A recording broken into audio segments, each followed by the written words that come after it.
All right, seeing that we're at about 200 participants and it's a couple minutes past 9, I'm going to get started. Good morning, everyone. Thank you for joining. My name is Gia Boutry, and I'm an Air Resources Engineer in the Industrial Strategies Division, and I'll be presenting on CARB's behalf for this workshop. First, I'll introduce our Spanish interpreter, Heidi, to provide instructions for interpretation services to participate in the workshop today. Also, please note that this meeting is being recorded.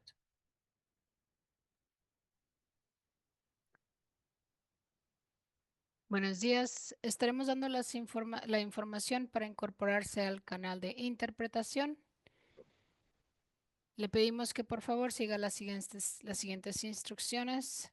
I'll be providing instructions in Spanish to join the channel, although we ask everyone to please follow the instructions and select your language. Le pedimos por favor que vaya a la parte inferior de su pantalla si nos acompaña a través de una computadora. Usted puede ver el símbolo del globo terráqueo o 3 puntos con la palabra More, donde verá el acceso a la interpretación. Usted puede seleccionar español. Si desea solamente escuchar una sola voz, la del intérprete, le pedimos que ponga en silenciador el audio original. Si nos acompaña a través de un teléfono inteligente, usted puede encontrar la función apretando los 3 puntos en la parte superior de su teléfono. Desglosando hacia abajo donde dice interpretación, seleccione español y apriete finalizado o done para poder activar la acción. We ask you to please follow the same instructions as posted on the slide. We would like for everyone to be able to hear each other if they speak out loud. Please select your language by clicking on the interpretation icon at the bottom of your screen if you are joining us using a computer. You can find it on the 3 dots or the globe icon. If you are joining us with a smartphone or a tablet, please press the 3 dots, slide down or go down to the drop list and select English and press done. Thank you so much. Thank you, Heidi. And I'm going to give a couple minutes, I'll give 2 minutes for people to figure out which room they're going to be in and set that all up on their Zoom. En este momento van a activar la acción de interpretación, buscar los 3 puntos o el globo. Thank you.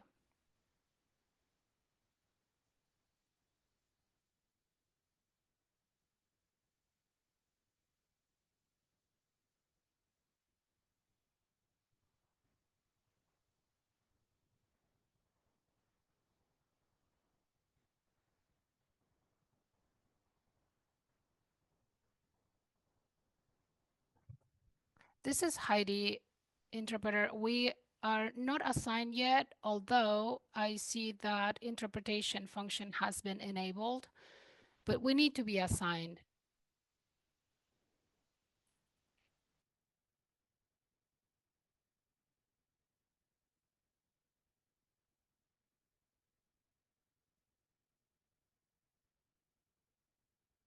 All right, it seems like everything to go is ready for the Spanish language room. So to start us off, I'd like to introduce Matt Harrison, Chief of the Project Assessment Branch in CARB's Industrial Strategies Division, for introductory remarks.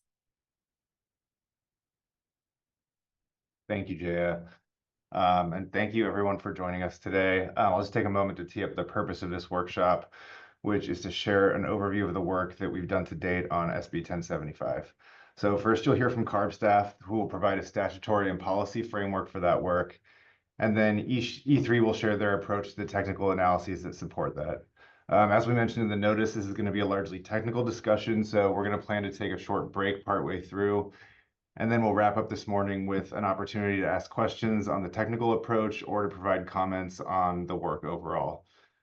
So we're looking forward to discussion on that. And I also want to emphasize, and I'll probably do this a couple times throughout the day, that we really hope that you'll follow up by providing written comments to the public docket that we're opening today. So thank you again for joining us, and I will hand it back to Jaya. Thank you, Matt. So a quick note before we get into our presentation, the workshop will be open for comments after this presentation, and any written feedback can be submitted on CARB's website through March 18th. Also, if you joined after the title slide, this meeting is being recorded. This is our agenda for the workshop today. After this intro and welcome portion, I will give an overview of CARB's scoping plan, how it relates to hydrogen, and a high-level overview of SB 1075. E3 will follow with an overview of the technical analyses they've completed so far, focusing on production, transmission, distribution, end use, and storage of hydrogen. Finally, we'll open the discussion to public comments before closing remarks. This slide helps to put the state's climate goals into perspective. The line graph on the left shows annual emissions from 2000 to 2022 and California's statutory greenhouse gas emissions reduction targets for 2020, 2030, and 2045. The greenhouse gas emissions inventory shows that California achieved the 2020 AB 32 target of returning to 1990 emissions several years early in 2014, and the inventory has remained below the target through 2022. In 2016, the legislature called for a 40% reduction in emissions below 1990 levels by 2030. And recently, in 2022, AB 1279 established two goals: to reduce anthropogenic greenhouse gas emissions by 85% compared to 1990 levels by 2045, and to achieve carbon neutrality no later than 2045, meaning that for whatever emission sources exist at that point, there's an equivalent or greater amount of natural or technological carbon sinks. Achieving carbon neutrality is our most ambitious goal to date, and it will deliver major benefits. The scoping plan lays out a cost-effective and technologically feasible path to achieve carbon neutrality. The scoping plan covers emissions across all sectors. It requires unprecedented deployment of low-carbon technology and energy and harnessing nature-based climate solutions. The left side of the slide highlights key metrics from the scoping plan scenario, showing the scale of transformation called for within the next couple decades. The right shows some key outcomes that would result from achieving the plan's action for clean energy and technology deployment and natural and working lands management. Displacing fossil fuel with renewable hydrogen is a key energy transition action. Potential priority uses for hydrogen include pipeline blending, aviation and ocean-going vessel fuel, industrial uses both for heating and as a feedstock, transportation fueling, especially in the medium and heavy-duty sectors. Hydrogen is especially important for end uses that would otherwise be hard to decarbonize. This includes industrial and chemical sectors, maritime shipping, heavy-duty vehicle operation, and in-use off-road equipment. California will deploy a range of options to decarbonize our economy, and hydrogen plays a unique role. Low-carbon sources for hydrogen will be the focus for the state. California will capitalize on hydrogen hub funding from the federal program to jumpstart the hydrogen economy. Many methane end uses could be replaced by hydrogen, both reducing GHG emissions and improving air quality. Prioritizing non-combustion options will improve health outcomes of hydrogen and end use as well.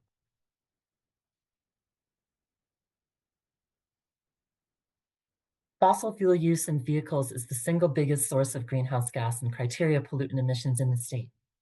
Accordingly, CARB's regulations are designed to decrease demand for fossil fuels by supporting the transition to zero-emission vehicles and deployment of cleaner alternative fuels. CARB's board has already taken steps towards the goals identified in the state's 2022 scoping plan by adopting regulations that promote and speed up the deployment of low and zero-emission technologies. The low-carbon fuel standards, or more commonly known as LCFS, is another key part of the transportation story. The LCFS provides economic incentives to produce cleaner fuels like electricity, hydrogen, and biofuels, which are needed to displace fossil fuels and reduce the transportation sector emissions. Altogether, these strategies are creating demand for hydrogen today.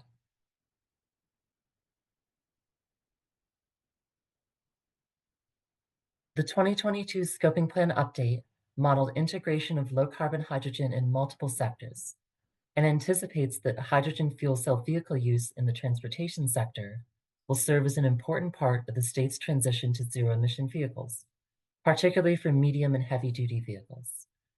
Other end uses with less total demand make up the rest of anticipated use. These uses include renewable hydrogen that is blended into the natural gas system to reduce fossil gas use in buildings, routed to replace fossil fuel in certain industries, and used to meet electricity demand. Since the 2022 scoping plan was developed, additional end uses for hydrogen have emerged for consideration. The SB 1075 report will explore a wider range of end uses, and we are looking for public input on hydrogen end uses that align with California's climate goals.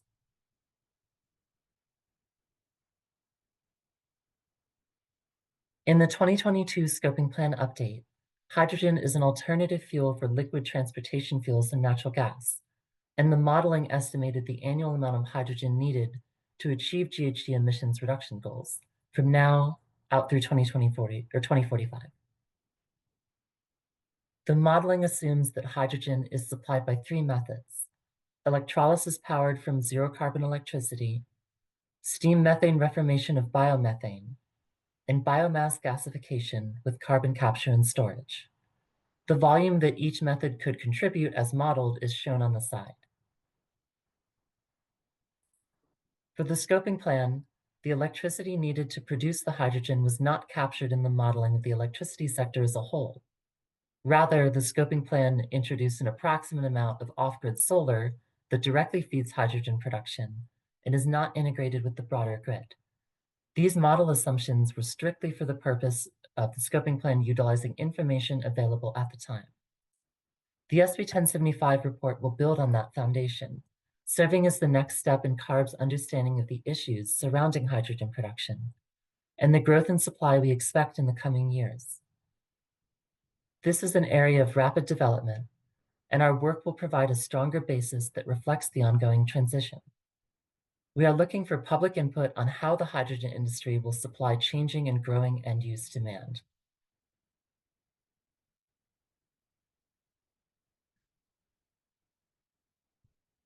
California is pursuing several state actions to enable the growth of hydrogen and support deployment of a hydrogen industry. Our state is home to 3 renewable hydrogen production projects. 2 are currently operational and 1 is in development.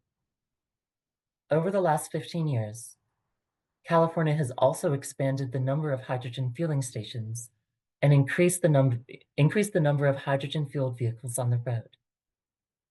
Other regional and local initiatives, such as the Angeles Link hydrogen pipeline or Lancaster hydrogen projects, provide important proving ground for implementation. Additionally, federal incentives through the Department of Energy and the 45V production tax credit are both now active.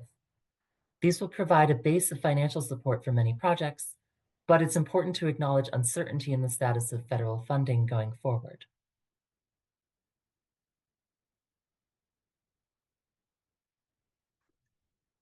SB 1075, in part, directs CARB in consultation with other partner agencies to conduct a broad range of technical, market, and policy analyses that will support hydrogen production and use across many sectors of the economy, including those that are most difficult to decarbonize.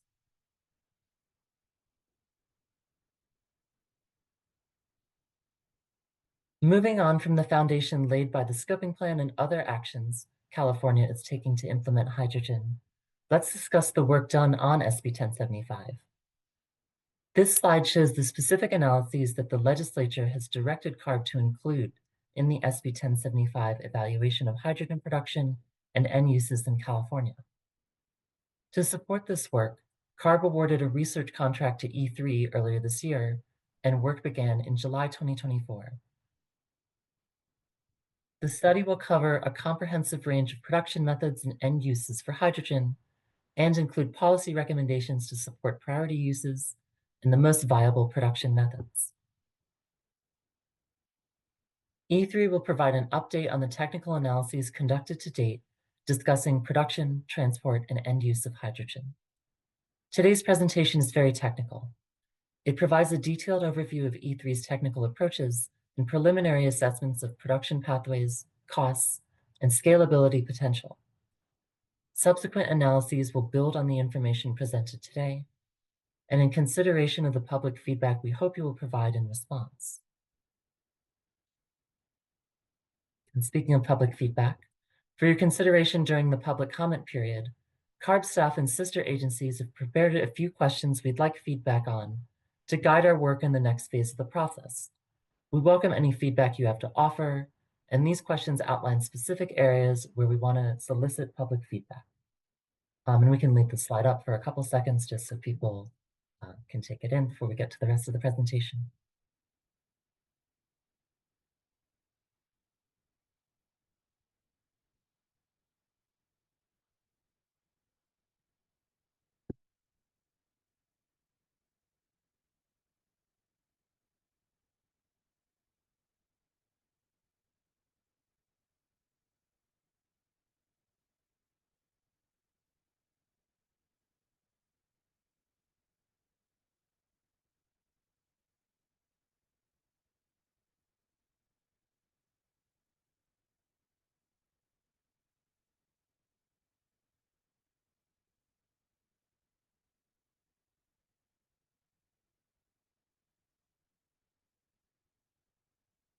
All right, I think we can move on to the next one now. Thank you. Throughout the process of developing the SB 1075 report, we'll be holding two types of meetings. We'll hold daytime workshops, such as this one, where we'll be sharing preliminary results, which includes presentations by CARB and contractors supporting the effort. At the workshops, there will also be the opportunity for public comment, so we can receive feedback from stakeholders who are available during the daytime. We'll also hold community meetings where brief presentations will be made to share information about the SB 1075 work that's underway. These will be more high level and focused on collecting input from community members. These will take place in the evenings to accommodate those who can't attend daytime events.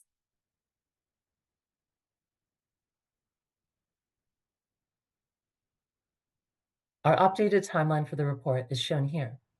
Most of our work this year will focus on community meetings and workshops in parallel with work on the report itself. We will release a draft report for public comment in Q4 of this year and expect the final report in early 2026.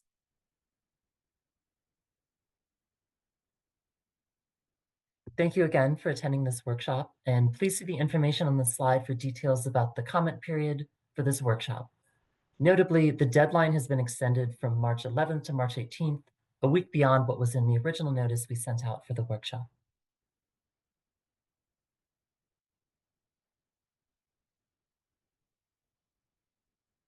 Thank you all for joining us for this first portion of the workshop. I will now pass the microphone to a pair of our collaborators at E3, Greg Gangelhoff and Vignesh Venugopal, as they present on the technical analysis they have completed so far. Thank you, Jaya. Hello, everyone. Good morning. It is great to be here and great to see everyone on the call and see all the interest in this topic. My name is Greg Gangelhoff. I'm a director at Energy and Environmental Economics, which we'll refer to moving forward as E3. And I'm joined by my colleagues on this call by Amber Mahone, managing partner at E3, and my co-presenter here, Vignesh Venugopal, senior managing consultant at E3 as well. Next slide, please. So our agenda for our portion of today's workshop is as follows. We're going to start by providing an overview of our project work and the team's analytical scope. Then we are going to move into a progress update where we will detail the methodologies we are applying and our initial findings.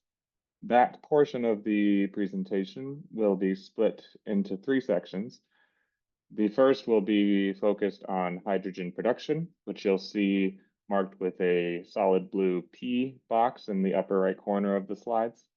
Then we'll discuss hydrogen transmission and distribution, which you'll see marked with a solid blue box with the letters T and D in the top right corner of the slides. And then we'll have a 10-minute break, after which we'll wrap up the progress update with a discussion of hydrogen end use, which you'll see marked with a solid blue box with the letters E-U in the top right corner of the slides. After completing our progress update, we'll provide some summary of key questions for public comment, and then we will note some slides that are in the appendix of this presentation that we are including for public review and comment, but which we will not be focusing on in the presentation itself. The slides for this presentation are on the same page that was on the screen earlier. So for an additional review, or if you're curious about any of the details in the visuals we are walking through here, then please see the PDF that is posted to the website for this workshop that was on the screen a few moments ago. Next slide, please.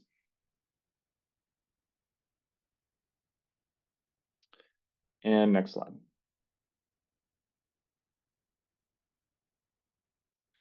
Okay, so some quick context for folks. This may already be something that people are aware of, but in case not, it's really important to understand the context for this project, and that relates to Senate Bill 1075.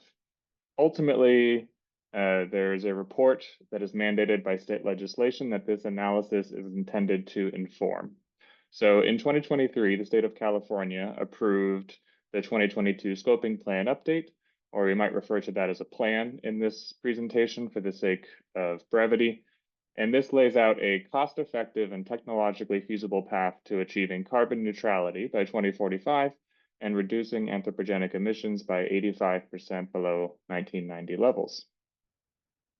SB 1075 requires that the California Air Resources Board, in consultation with the California Energy Commission, the California Public Utilities Commission, the California Workforce and Development Board, and other partner agencies, produce a comprehensive report on hydrogen, which you may see referred to in this presentation as the report. The project that we are going to discuss here today is intended to provide technical policy and market analyses that will inform or be included in the report directed by SB 1075. So this will include analyses that are responsive to the legislation by evaluating the role of hydrogen production, transmission, distribution, and end user storage in the California market. Ultimately, the report has to be comprehensive, comprehensible to non-technical audiences, and constructive in the support of informing public planning. So this will be underlying all of the decisions and analyses that we are discussing here today, ultimately. Next slide, please.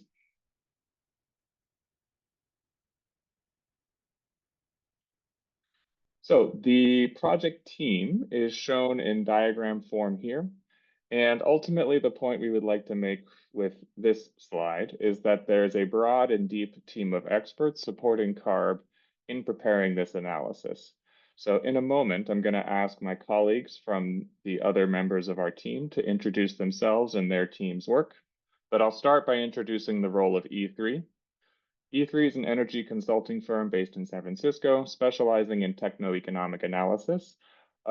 We help policymakers, utilities, regulators, developers, and investors active in the energy industry make sound strategic decisions to navigate the energy transition. And for general awareness on the part of the audience, E3 led the evaluation of greenhouse gas reduction scenarios for the CARB 2022 scoping plan update.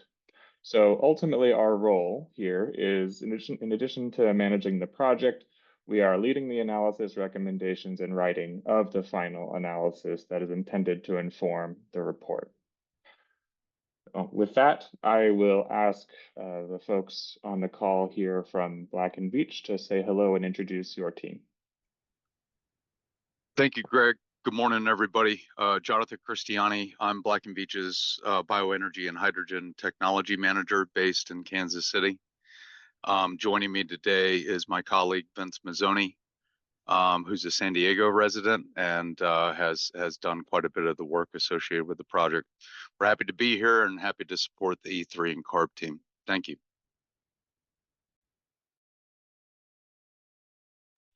Thank you. Can I have Professor McKinnon from UCI, do you mind introducing your team? Yeah, good morning, everyone. I wish I was a professor. I'm actually a senior research scientist and a manager in the Advanced Power and Energy program here at UCI. Our center has been involved in air quality engineering research for many years, and our role on this, along with my colleagues, Professor Scott Samuelson and Dr. Blake Lane, will be to provide a comprehensive analysis of the air quality, pollutant emissions impacts. So looking forward to being here and on the team as well. Thank you, Mike. And Nate, do you mind introducing BW Research? Sure. Good morning, everybody. I'm Nate Hunt. I'm a research director at BW Research based in San Francisco. BW Research is a research and consulting firm that's focused on workforce and economic development, particularly in the clean energy and climate space. For this project, we're tasked with looking at the labor impacts of the different hydrogen scenarios, and identifying potential workforce challenges, opportunities, and ways that the state can better prepare its hydrogen workforce. Thanks. Thanks, Nate. So this is the team that is collaborating and contributing to the final analysis that will be discussed in this presentation. And in providing public comments, we are not requiring that people direct their questions to any specific member of the team. We are walking through the team structure here so that folks understand the breadth and depth of the team and can consider that accordingly in any comments you provide. Next slide, please.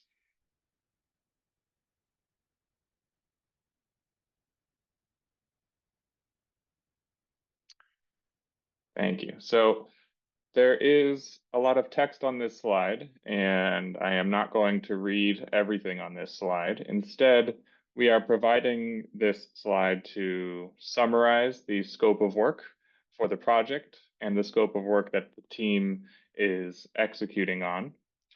Also, we want to provide a deeper understanding of the topics that are the highest priority in our scope of work, and also to share some details on the timing of the project analysis, which, as was noted earlier, is distinct from the timeline for the report itself that CARB will be finalizing.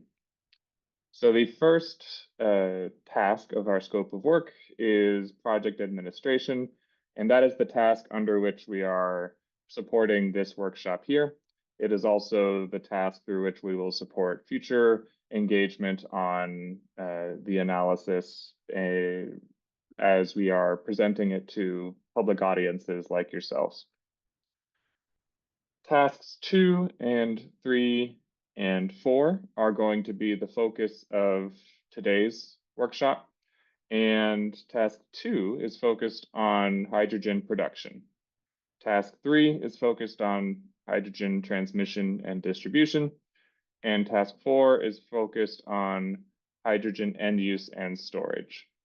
In each of these tasks, there are subtasks that get into lots of detail about the topics at hand.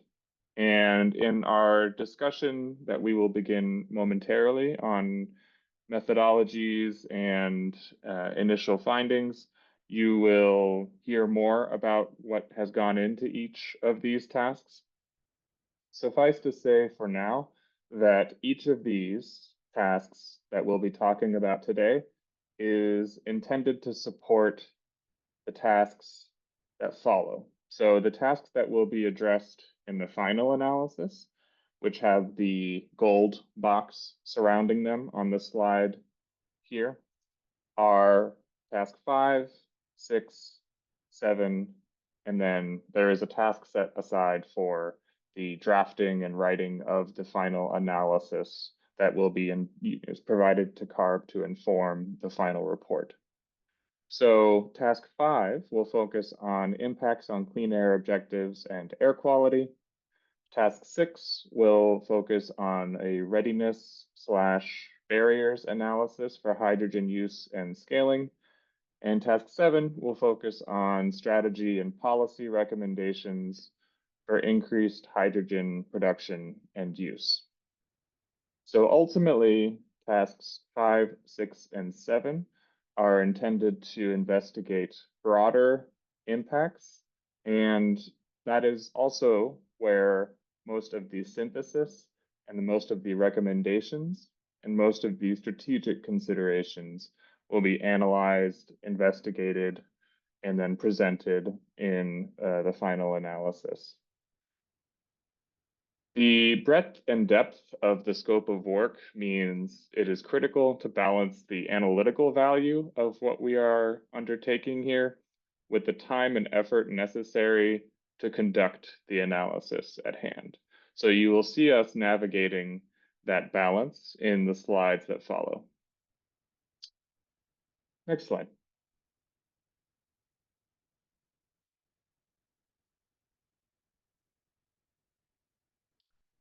Okay, so it looks like the shaded green boxes on this slide are in front of the icons in the PDF version of the slides on the ARB website that was linked earlier. You will see a version of this slide where the icons are in front of the green box, in case that is helpful. But that being said, the hydrogen pathways considered in this analysis are varied, and the relationships between the different aspects of these pathways are also complex. So for folks who are familiar with the hydrogen industry, this graphic will hopefully connect a lot of existing knowledge to and existing expertise to different areas that are ripe for further investigation. The point we are making by showing this slide is that there are lots of options for pathways that can be analyzed, and we want to confirm that we're trying to consider a truly broad set of options in our final analysis. The pathways shown here are from left to right under production and transport and storage and end use categories, with some intermediate transformations considered where appropriate. So under the production aspect of the pathways analysis, we have a few options shown here. So from top to bottom, we have off-grid electrolysis, on-grid electrolysis, gasification, steam methane reformation with carbon capture and storage, and methane pyrolysis. The transformations that can be applied to hydrogen beyond the production stage can be thought of in a few different ways, but we are summarizing them in this graphic under gasification and compression or liquefaction. From that point, we are looking at transportation, and you'll see that covered in the transmission and distribution component of this workshop. So here there are multiple options as well. So there is compressed gaseous hydrogen trucking, there is purpose-built pipelines, there are blended pipelines, there is train transportation, there is transport by truck using liquid organic hydrogen carrier, and then there is liquid hydrogen trucking itself. The storage component shown in the middle of the slide can also take various forms. And I will note here that I hope folks are starting to understand kind of how this can become more and more complex as you proceed from the most upstream stage of the analysis to further downstream stages. So under storage, there are options including compression tank, caverns, gas fields, rock caverns, liquid hydrogen tanks.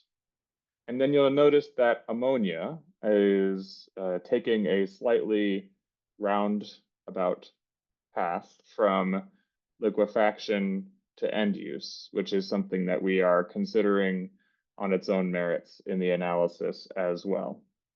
But after storage occurs, if it is part of a given pathway, then transport can occur again after that storage phase when the hydrogen is needed, and can take the same forms that I walked through a moment ago. then there may be further compression into gaseous form before getting to end use. And among end uses, there are many different applications that we are analyzing that can be broadly categorized by the icons shown here. So there's transportation or hydrogen-free use in transportation. There can be hydrogen usage in the power sector for generation purposes. There can be hydrogen use in buildings, residential or commercial, for example.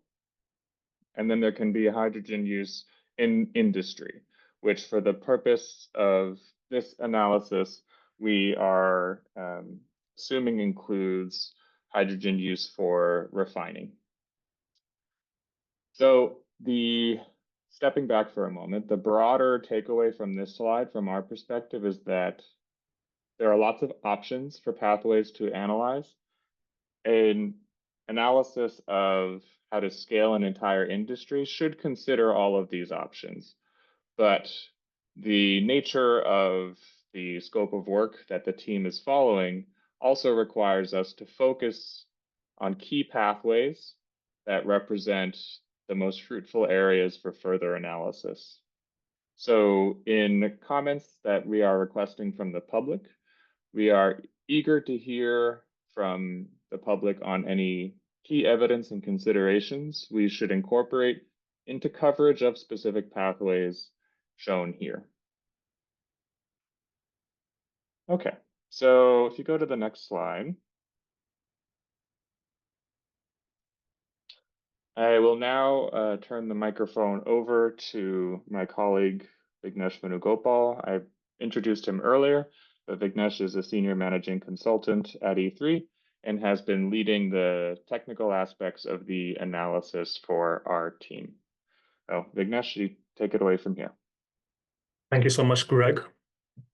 Good morning, everyone. In the next few sections in this presentation, we will focus on the methodologies and our initial findings from the work done to date. Next slide, please. Let's begin with hydrogen production. Next slide, please.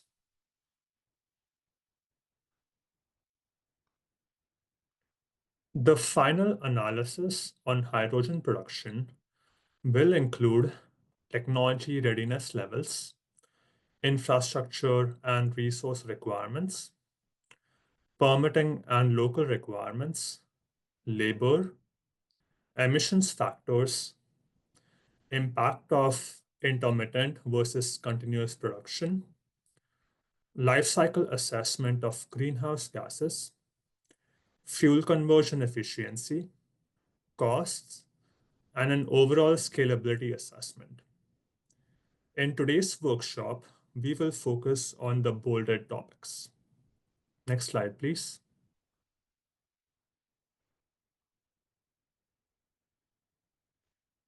Hydrogen can be produced in multiple ways.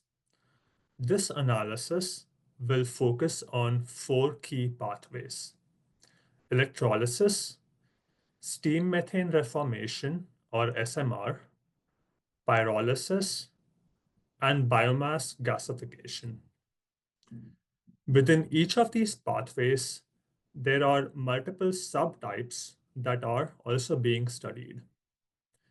Under electrolysis, we have alkaline, proton exchange membrane, and solid oxide electrolyzers.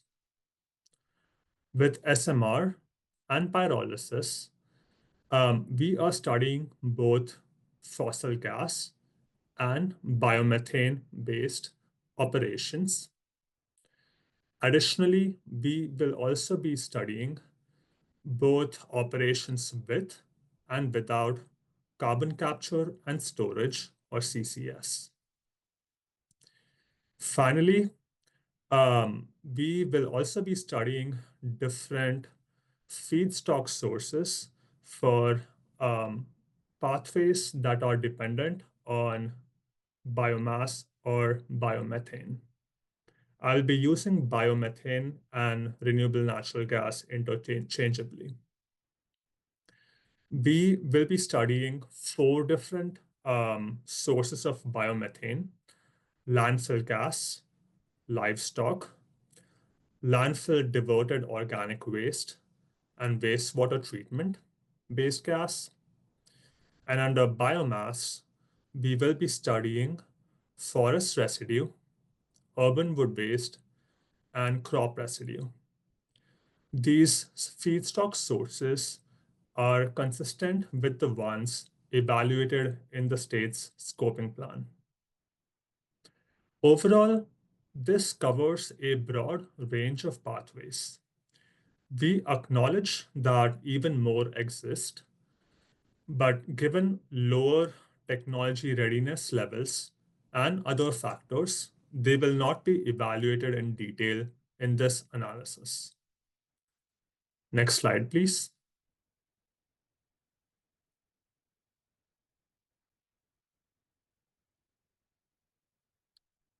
How deployment ready these pathways are is an important question to answer. One way to assess how mature they are is to look at the technology readiness level and the production capability today. For context, the technology readiness level goes from 1 to 9. Technologies like solar, wind, and lithium-ion batteries have a technology readiness level of 9 since they have been deployed commercially and there is verified performance data. Please look at the middle column in this table. We find that reformation has a technology readiness level of 9. Reformation has been happening for decades, and it is how most of the hydrogen is produced today. However, to reduce emissions from reformation, we need to add CCS.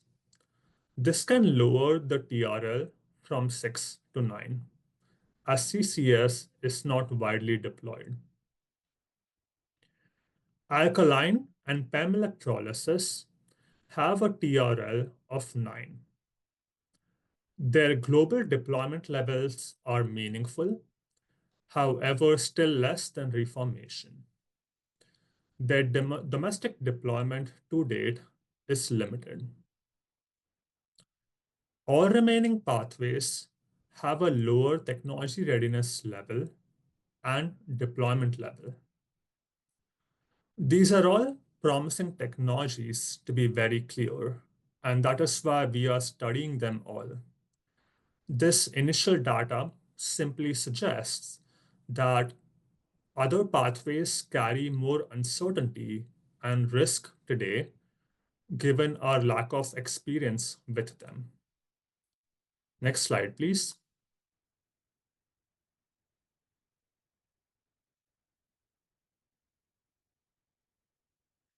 Each production pathway comes with its own resource requirements, which impacts its scalability.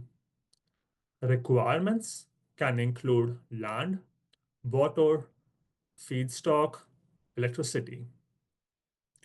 Given limited time, we will illustrate alkaline electrolysis with solar here. The first table on the top shows that each kilogram of hydrogen produced requires 44 liters of water. Scaled up to meet the 1.6 million metric tons of hydrogen demand forecasted in 2045 in the scoping plan, this yields a total requirement of 72 billion liters of water. The second table in the middle shows land requirement with alkaline electrolysis and solar. We find that if all the hydrogen required by 2045 were to be met with electrolysis with solar, 812 square kilometers of land would be needed. Most of this requirement is tied to the land required for solar installation. For context, San Francisco County has a land area of 120 square kilometers, and Santa Cruz County has a land area of 1,150 square kilometers. The third and final table shows that 85 terawatt hours of electricity would be needed if all the 1.6 million metric tons of hydrogen is produced with electrolysis. For context, the electric demand in California today is about 300 terawatt hours. So this would be 28% of that. In our final analysis, findings from other pathways will also be included, contingent on data availability. This exercise will help all readers, including policymakers, develop intuition for the scale of total resource needs statewide. It will also help evaluate trade-offs between different pathways. For example, non-electrolytic pathways are limited by biomass and gas availability. However, electrolytic pathways are limited by, may be limited by the land, water, and power requirements, as will be shown in the final analysis. An optimal strategy may involve multiple pathways to mitigate impacts and bring benefits to the state. Next slide, please.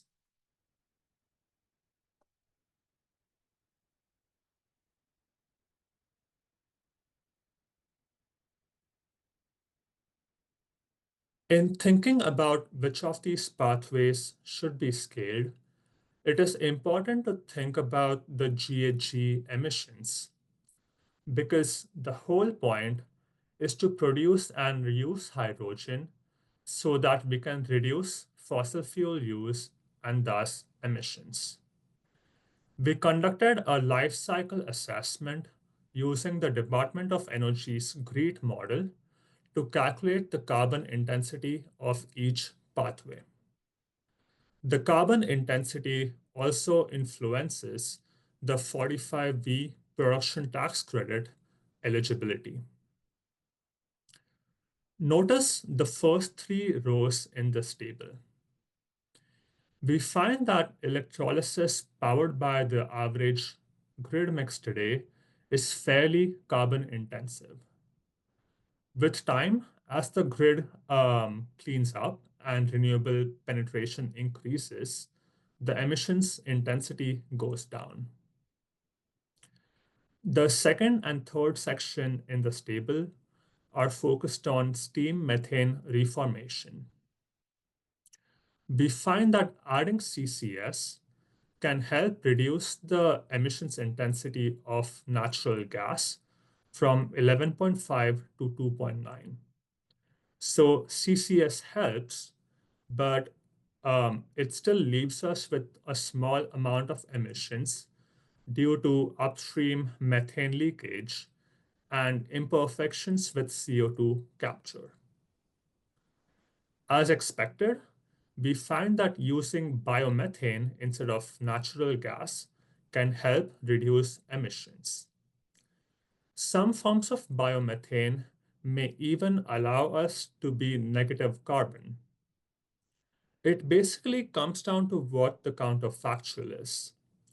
If this waste is left in lagoons and methane release occurs, then given the high greenhouse gas potential of methane, there is increased contribution to global warming. If this waste is instead used in a productive fashion to produce hydrogen, and the CO2 release is also captured, then we can find ourselves with a negative carbon pathway used to offset emissions. Similarly, biomass is a net zero fuel and can provide a low carbon pathway, and adding CCS can make it a negative carbon pathway.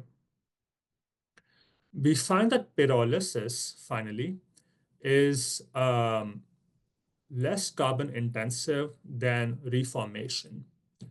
This is because the byproduct with pyrolysis is solid carbon that can be easily captured and stored relative to CO2 gas, which will escape into the atmosphere if not captured.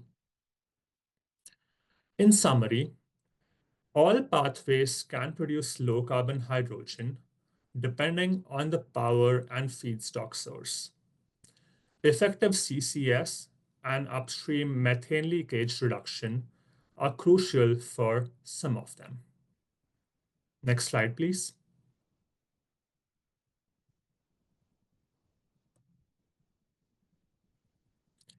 We will now focus on hydrogen production costs. Cost forecasting for an emerging technology like hydrogen is highly uncertain, but knowing which factors have the most impact can help quantify the uncertainty. Please focus on the table. The rows in this table are the production pathways.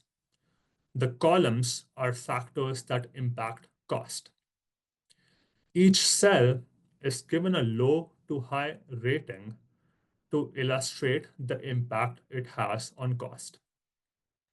For example, with electrolysis, we don't need any feedstock besides water, which is relatively cheap. That is why it gets a low rating. The electricity cost and the capital cost of electrolyzers, however, are more meaningful, and thus any reduction in these costs or lack thereof impacts the overall project economics. That is why they get a mid to high rating. Lifetime improvements and the conversion efficiency of electrolyzers get a mid rating given the possibility of improvement and reduction in costs that can be expected. The load factor is the same as the capacity factor of the electrolyzers. The more we run our electrolyzers, the lower the LCOH, or the levelized cost of hydrogen, can be from a CapEx standpoint. That is why it gets a high rating. Carbon management cost and byproduct sales are less relevant to electrolysis and more to some other pathways. I will let you go through the rest of the table on your own time. I wish to now circle back to the motivation of this exercise. We cannot forecast a point estimate for hydrogen production costs today. There is a lot of uncertainty, a range of possibilities. So the goal here is to understand which factors have a mid to high impact on the LCOH. We then developed scenarios where one or more of these factors were varied to come up with a range of potential production costs that we will see on the next slide. Next slide, please.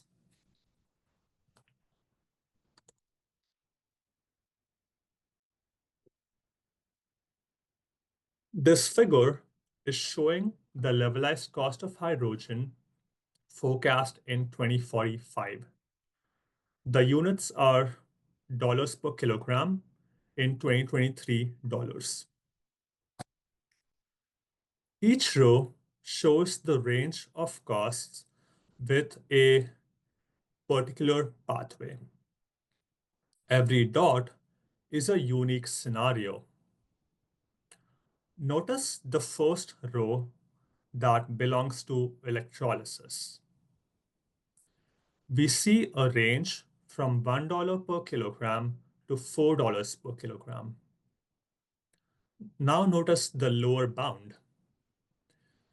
Electrolyzers manufactured in China are cheaper than those in the West today. Assuming they continue to see even further cost reductions and that they are paired with a good quality solar that California is blessed with, we get a lower bound of less than $1 per kilogram hydrogen. Now notice the upper end. This scenario assumes an expensive electrolyzer paired with an expensive power source. The specific assumption is that domestic electrolyzers that are more expensive today remain more expensive in the long run. And if they are paired with a new nuclear reactor, which is an expensive power source, we end up with a production cost of greater than $4 per kilogram hydrogen. Now let's go to the second row that belongs to reformation. The cost here ranges from $2 per kilogram to $10 per kilogram based on the price of natural gas or RNG used. RNG from some sources can be very expensive. The cost range here also depends on whether CCS is added to the process or not. The third row belongs to gasification. Here, we also see a range from $1.7 to $5 per kilogram based on the cost of the biomass used and whether CCS is added or not. The final row belongs to pyrolysis. We find that the cost here ranges from $2 per kilogram to $14 per kilogram. This is again based on the cost of the natural gas or the RNG used. It is also dependent on whether the solid carbon byproduct can be monetized or not. We generally find that the economics of pyrolysis are highly impacted by carbon black sales. The lower cost bound assumes that carbon black can be sold for $500 per ton. In summary, we find that in 2045, we could see hydrogen being produced at $1 per kilogram without incentives under optimistic assumptions. But a wide range of uncertainty exists with each pathway. There is meaningful overlap between the costs from each pathway, which suggests that it is too soon to pick one single pathway based on cost alone. Next slide, please.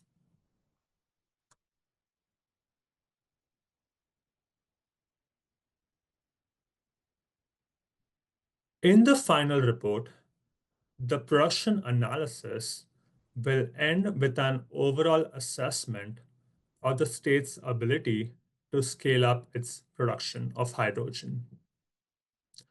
Let's focus on the fuel or feedstock availability. The y-axis on this figure shows the hydrogen production cost in 2045 in dollars per kilogram. The x-axis shows how many metric tons of hydrogen can be produced at a given price. So this is essentially a hydrogen supply curve. We are focusing on waste biomass and RNG-based pathways, given they are more supply constrained. The first three steps in the supply chain are dedicated to the different forms of biomass: urban waste, forest waste, and agricultural waste. Collectively, we find that if all this biomass potential identified in the scoping plan can be devoted to hydrogen production, about 650,000 metric tons of hydrogen can be produced per year. The next 4 steps in this supply curve are dedicated to biomethane.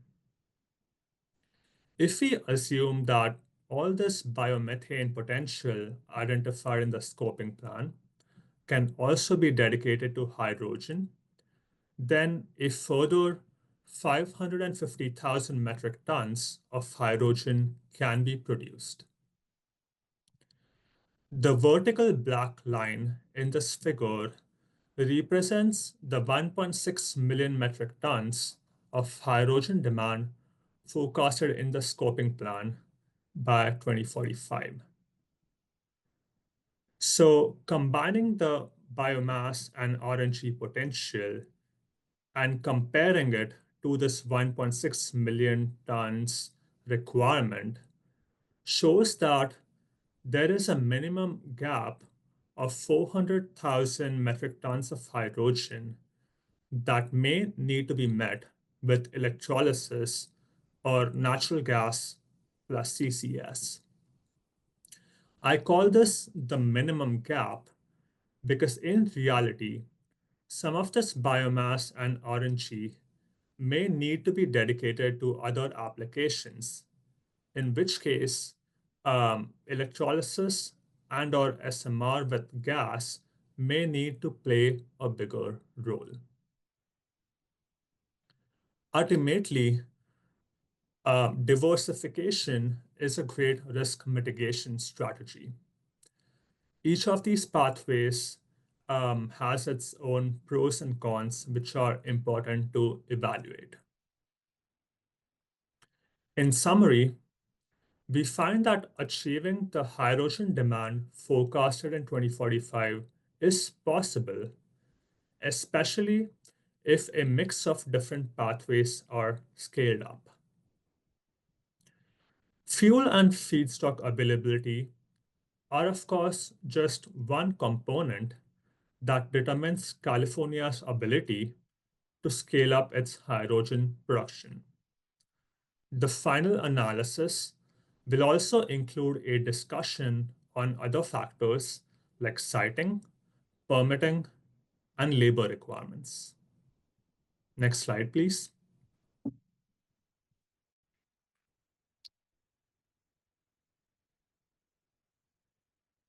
We will now switch gears and discuss hydrogen transmission and distribution.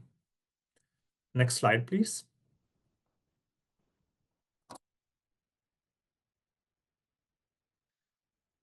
Our final analysis on transmission and distribution will cover evaluation of different options, leakage analysis, cost analysis, and emissions impacts. In this workshop, we will focus on the bolded topics. Next slide, please.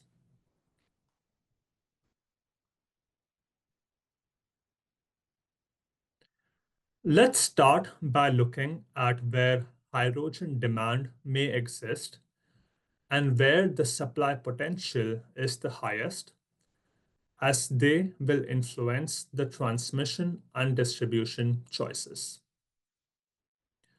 The figure on the left shows county-level hydrogen demand as a percentage of state-level demand in 2045. We find that demand is expected to be concentrated in and near LA and the Bay Area, given the level of commerce and industrial activities in these regions. The figure in the center shows county-level supply potential. Supply potential basically implies the amount of solar and biomass potential in the county divided by the state level potential.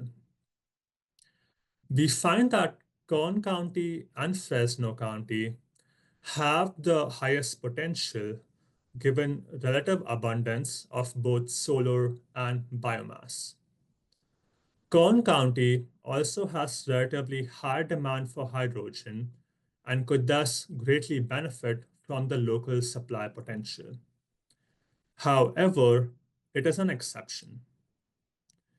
Sadly, LA and the Bay Area are not at the top when it comes to supply potential. The figure on the right combines the demand picture and the supply potential picture into one. We find that most of the high demand and high supply potential counties do not overlap. While some opportunities for co-located hydrogen production and consumption may exist, this leads to the importance of developing some amount of medium to long-range hydrogen transportation. Next slide, please.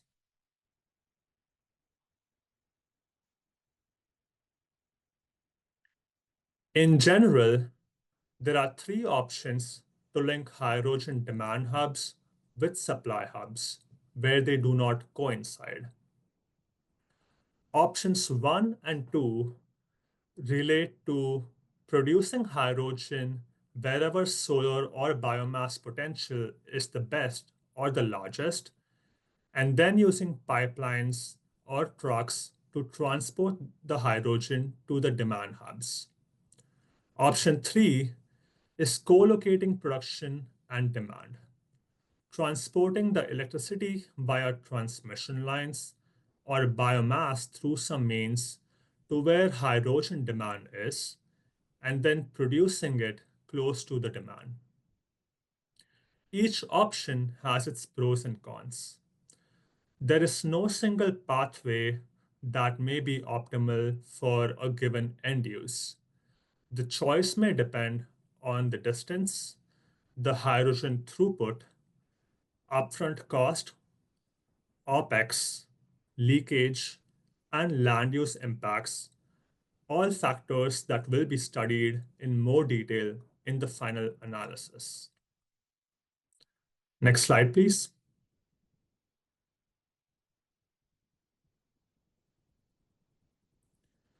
This figure here shows the levelized cost of transporting hydrogen through pipelines. The x-axis here is the length of the pipeline.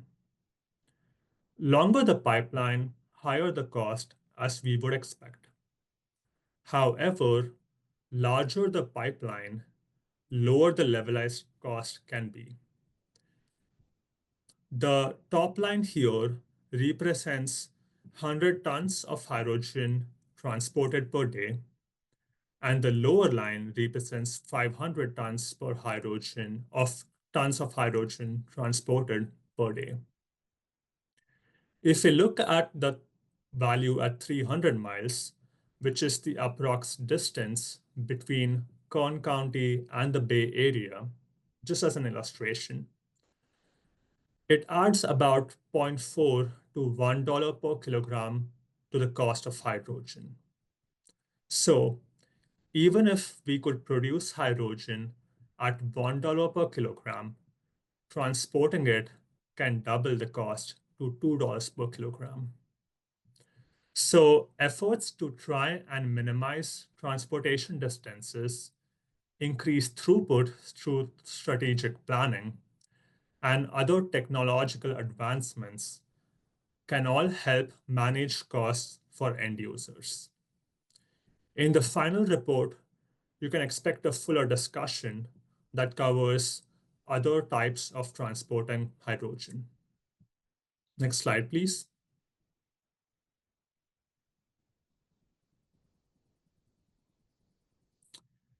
We will now take a 10-minute break. Looking at the time right now, it's 10:13 a.m. Pacific. So let's all aim to be back by 10:23 a.m. Pacific. Thanks.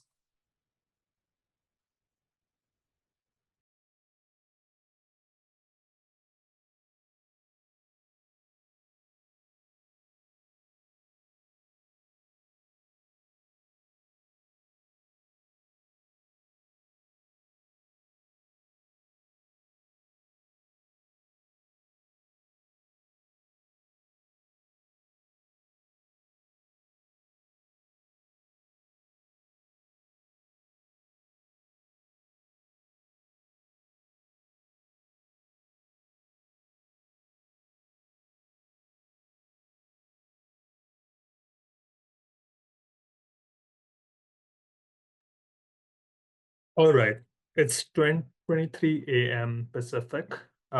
Let's keep moving. Next slide, please.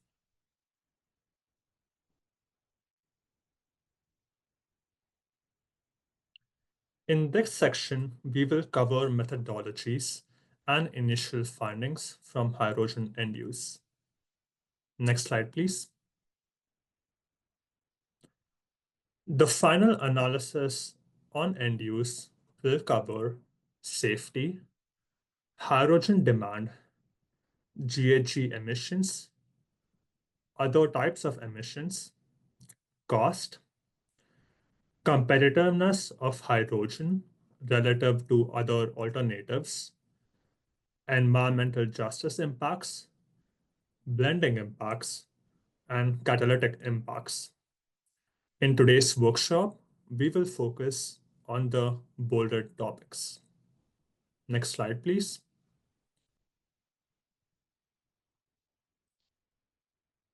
Let's review the hydrogen demand forecast that we are working with. The total costs, resource requirements, air quality, and health benefits will all be estimated as it relates to this hydrogen demand. This hydrogen demand was sourced from the scoping plan published in 2022. The figure on the right here is showing the hydrogen demand by sector through 2045 in tera-BTUs. The largest slice here belongs to heavy-duty transportation. This includes on and some off-road transportation and some contribution to shipping and air travel as well. The slice above that in tan belongs to high-temperature industrial applications that will be hard to electrify. The small slice at the very top represents hydrogen blending into pipelines for use in buildings.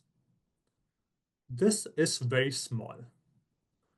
Electrification is expected to play a much bigger role in decarbonizing buildings. The small gas throughput that remains is assumed to contain a 7% hydrogen blend on an energy basis, consistent with the scoping plan. In addition, this analysis will also consider hydrogen's potential role in maintaining electric reliability during challenging times. We acknowledge that the hydrogen landscape is constantly evolving. The actual demand may be more or less than this forecast. We are not trying to quantify hydrogen demand 20 years out with 100% confidence. No one really can. The prime objective is to use this sensible demand forecast we have to assess the state's readiness to meet this level of demand and the implications it may have on the state and its people. This will still provide a good starting point to a potential future conversation on whether lower or higher levels of hydrogen demand can be met. Next slide, please.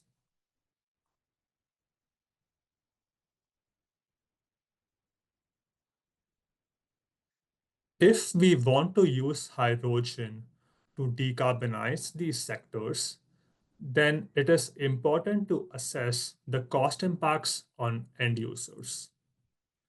As part of this task, we will calculate the cost of using low carbon hydrogen and compare it to the cost of fossil incumbent. Today, we will focus on trucking. The figure on top shows the delivered cost of hydrogen assumed for trucks. These are in real 2024 dollars per kilogram.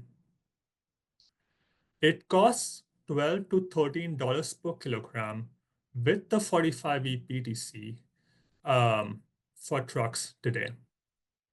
This includes the cost of electrolysis with solar, transporting hydrogen through trucks, on-site above-ground storage, and fuel dispensing costs, all of which add up. By 2045, the hydrogen cost for trucking end use may reduce to $5.4 per kilogram without incentives. For this scenario to materialize, production costs will need to come down significantly. In addition, more economic means to transport hydrogen through pipes and to store it in natural reservoirs will need to scale up and materialize. If these advancements are not made, then as shown in the high case, the price of hydrogen may remain at $12.5 per kilogram without incentives. Let's build some intuition about what the $5.4 per kilogram price means. On an energy basis, $5.4 per kilogram hydrogen is equivalent to about $6 per gallon of diesel. When the slide was made, the California average diesel price was about $4.7 per gallon. So, in an optimistic scenario, the hydrogen price in 2045 is still more than the price of diesel today on an energy basis. The table on the bottom shows the net present value of the costs of running a truck with diesel and with low carbon hydrogen in 2024 million dollars per truck.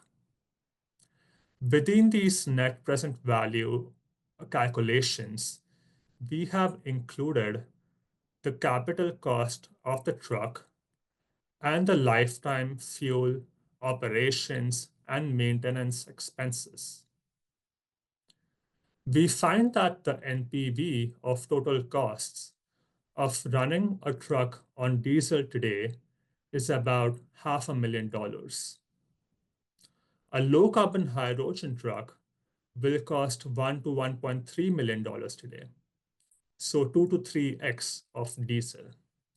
The cost delta today is significant. By 2045, it could cost $0.6 to $1.1 million with hydrogen in real dollars, compared to a $0.5 million cost of diesel trucks. The cost delta is now smaller, but it still very much remains. Note that the lower end here is contingent on production costs continuing to decrease and large-scale economic means of transporting and storing hydrogen materializing. In the absence of these advancements, the cost delta remains significant in the long term. In the final report, you will find similar analysis for other key end uses. Preliminary analysis suggests that a green premium may remain in other applications too. In summary, we have thus far found that hydrogen trucking will likely continue to cost more than diesel trucking in the long run, even in the optimistic scenario.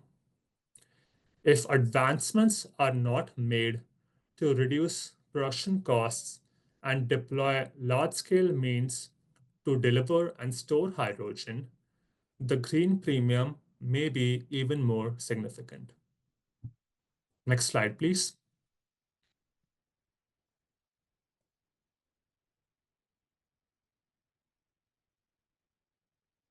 It is also important to account for the competitiveness of hydrogen relative to other clean alternatives.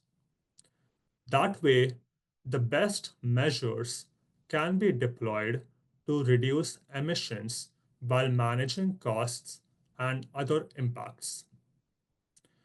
The table here shows different sectors and end uses and the best clean alternative to hydrogen. All of this is based on our preliminary research. In many cases, hydrogen is competing with electrification. The relative competitiveness can vary by end use. With light and medium duty vehicles, buildings, and low temperature industrial heating, electrification is likely more feasible and cost effective compared to hydrogen. There are some others where hydrogen could play a bigger role. With end uses that are hard to electrify, namely aviation, ocean-going vessels, and high-temperature industrial heating, hydrogen may compete with biofuels. Finally, when it comes to maintaining electric reliability, hydrogen is one form of long-duration storage that the grid can rely on. There are, of course, other emerging resources that could also play that role. In our final analysis, you will find the advantages and disadvantages of hydrogen relative to the best clean alternative. For some key end uses, we will also include some discussion on scenarios where hydrogen may become the key measure. Next slide, please.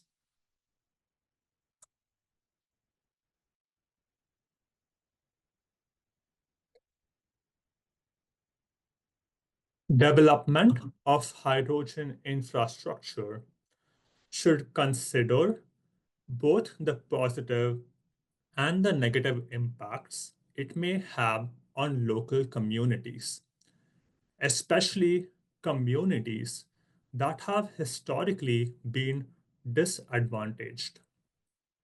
So, we are studying the locations of disadvantaged communities and comparing it to the potential locations of hydrogen-related infrastructure.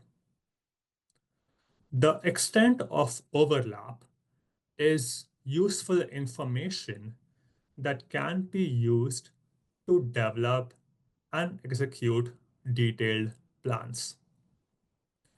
Please look at the figure on the left. The blue shaded regions represent disadvantaged communities with a Cal EnviroScreen score of 75 or above.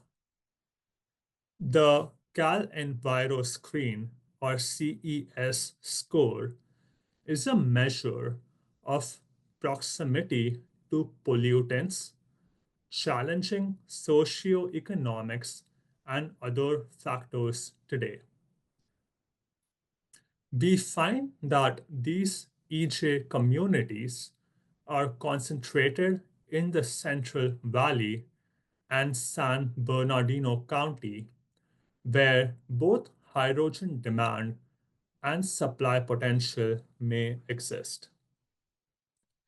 These regions may also need to host transportation and storage infrastructure to get the hydrogen to the biggest hydrogen demand hubs in the Bay Area and Los Angeles County, as we have previously seen.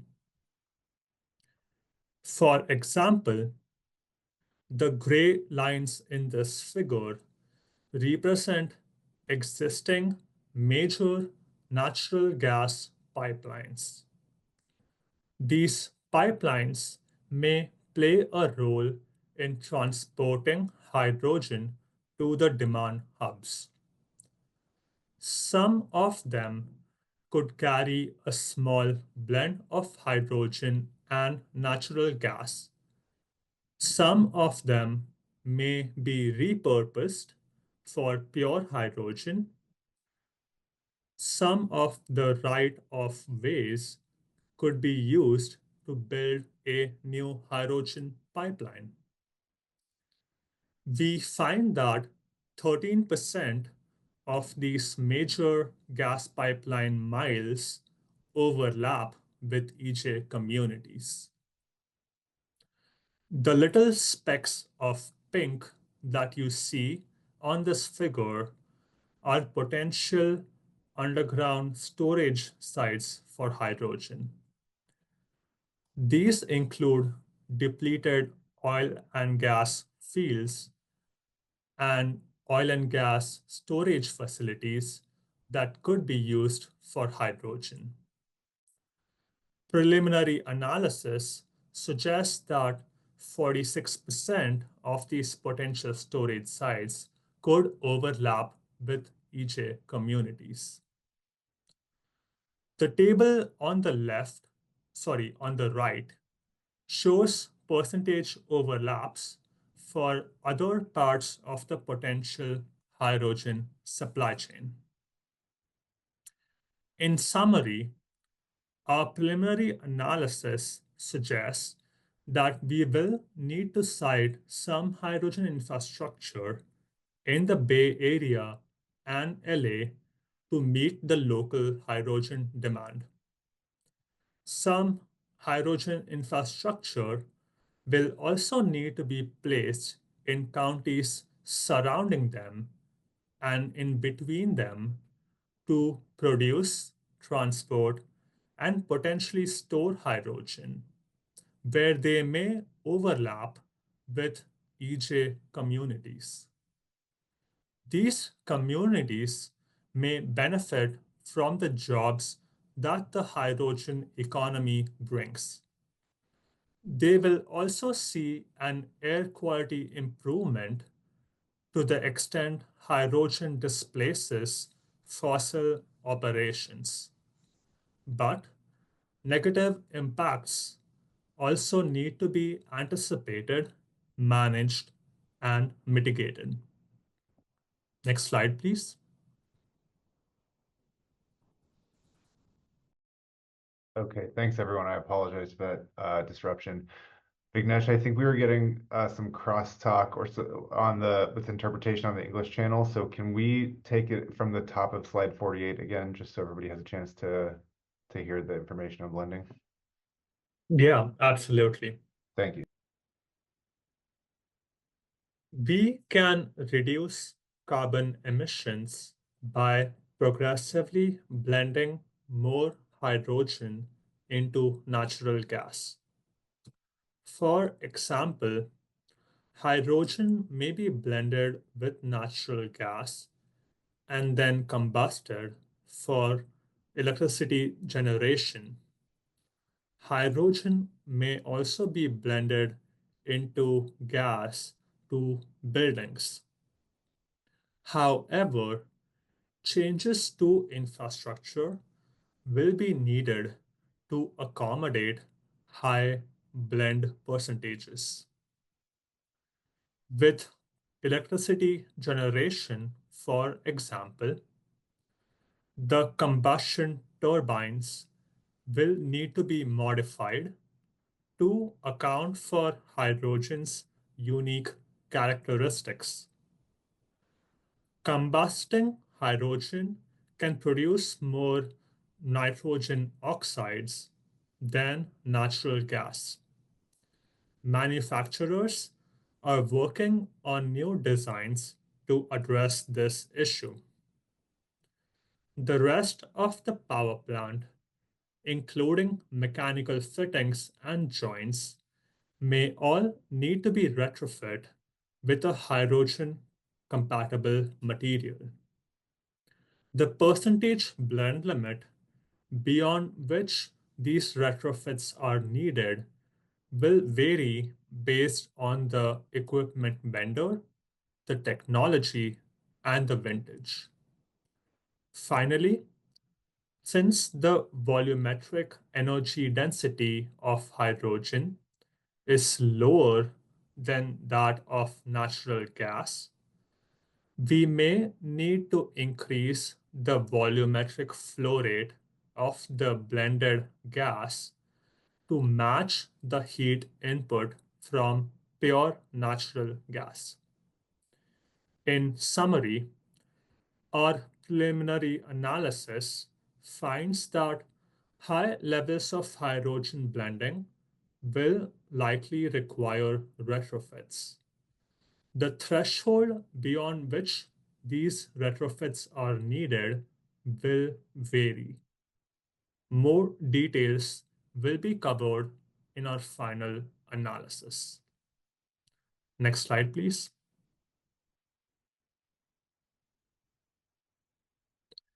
With that, we have reached the end of the methodologies and initial findings section.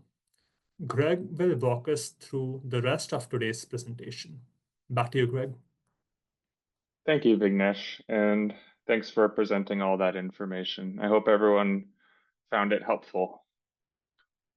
So to wrap things up in the E3 presentation portion of this workshop, we wanted to start by acknowledging previous feedback provided on this topic.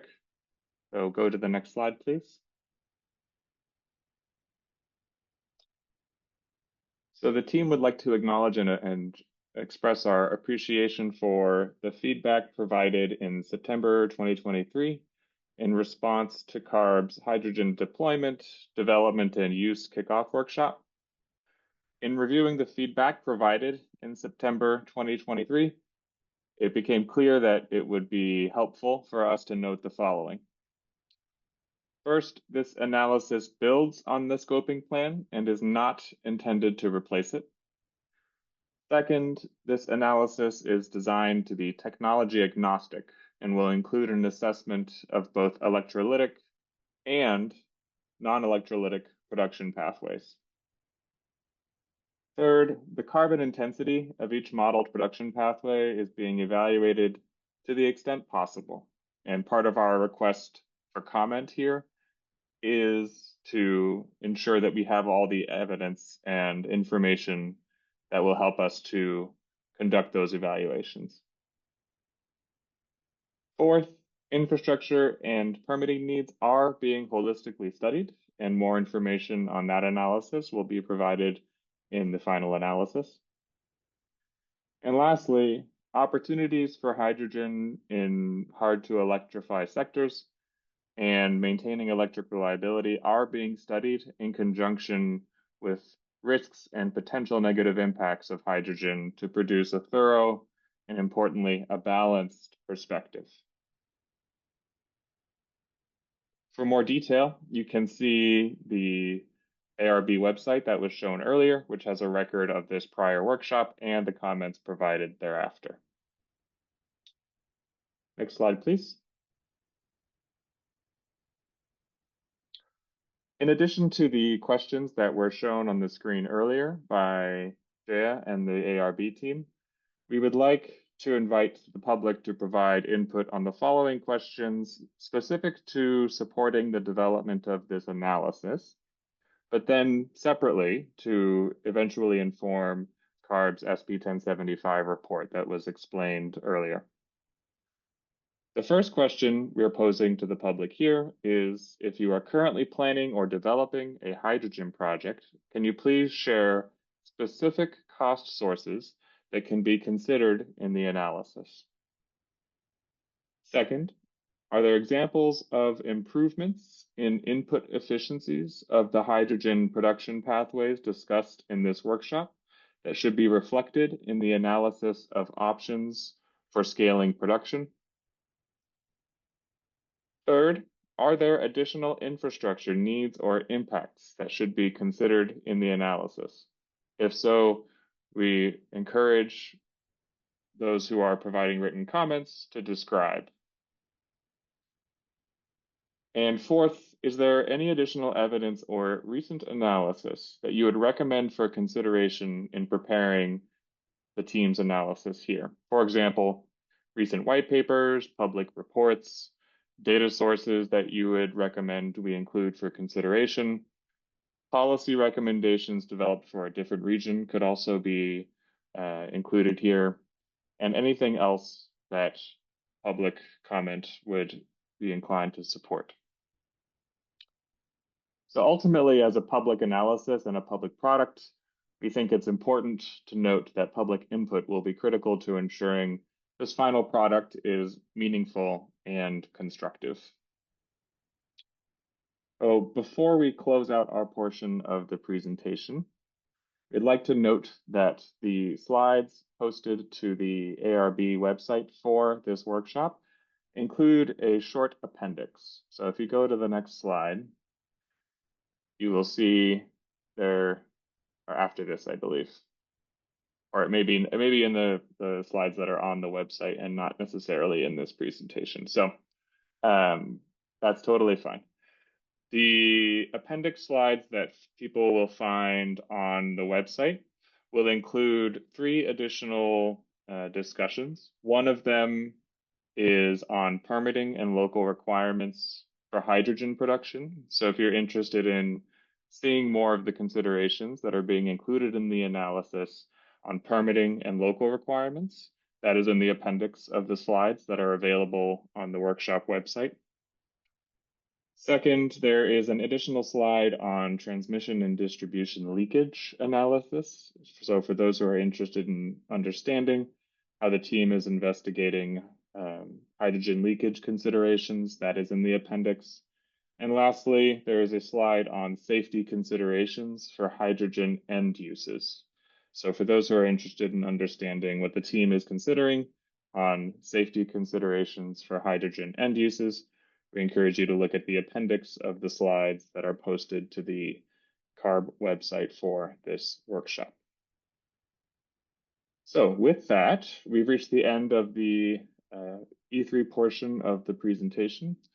If you have any additional questions, we've left our contact information here as well, but would encourage those members of the public on this call who have comments you would like to submit to follow the guidance that was noted by CARB earlier, specifically that Matt and Jaya noted in requesting public comment via the docket. So I will stop there and turn it back to CARB for question and answer portion of this workshop. Yeah, thank you, Greg and Vignesh, for that presentation. And I'll now introduce Matt back to the floor as well as we open the discussion for public feedback.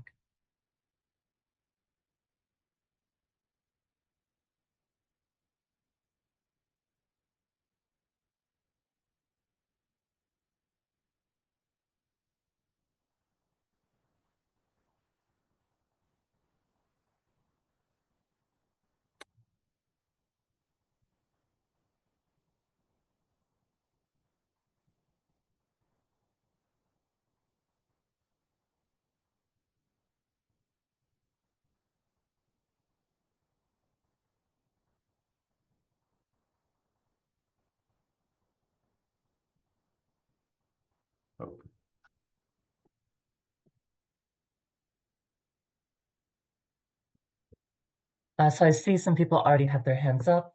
Thank you for that. If you're not sure, please read the instructions on the slide. You can see there should be a raise hand function at the bottom of the screen. If you click on that, you'll be put in the queue, and we're handling that on our end. You'll be given permission to mute or unmute yourself when it's your turn to speak. So please make sure to unmute yourself before you speak. Additionally, when staff calls on your name, please introduce yourself before giving your comment. And if you're unable to give a comment during this open session of the workshop, please submit your written feedback by March 18th at the link there. That's also on the website where all these materials are on CARB's SB 1075 subpage. The materials in general will be up there as well. Okay, so our first commenter is George Farah. I'm gonna allow you to talk and ask you to unmute. Yes, hello, you can hear me? Yes.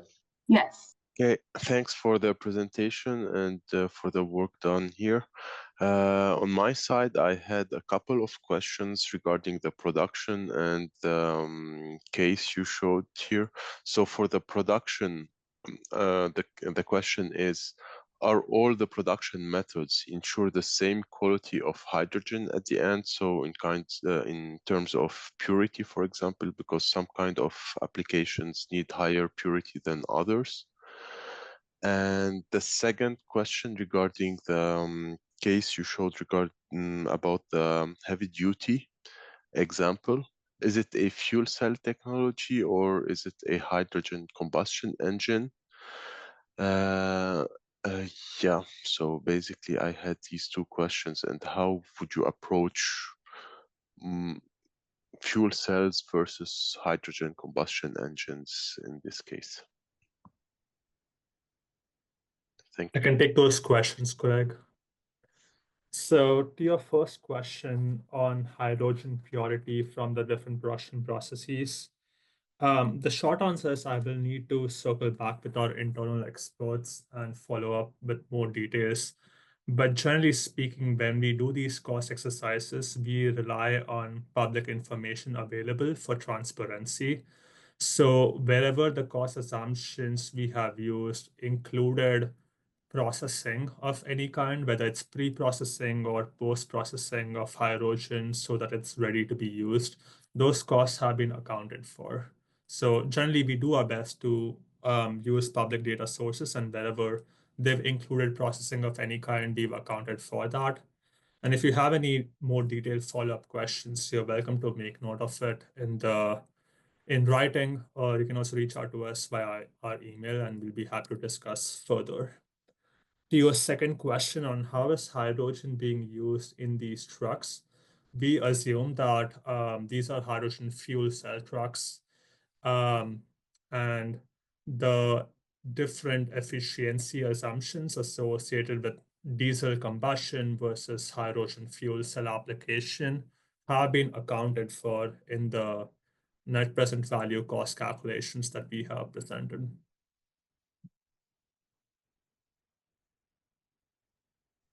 Okay, James Merritt, please unmute.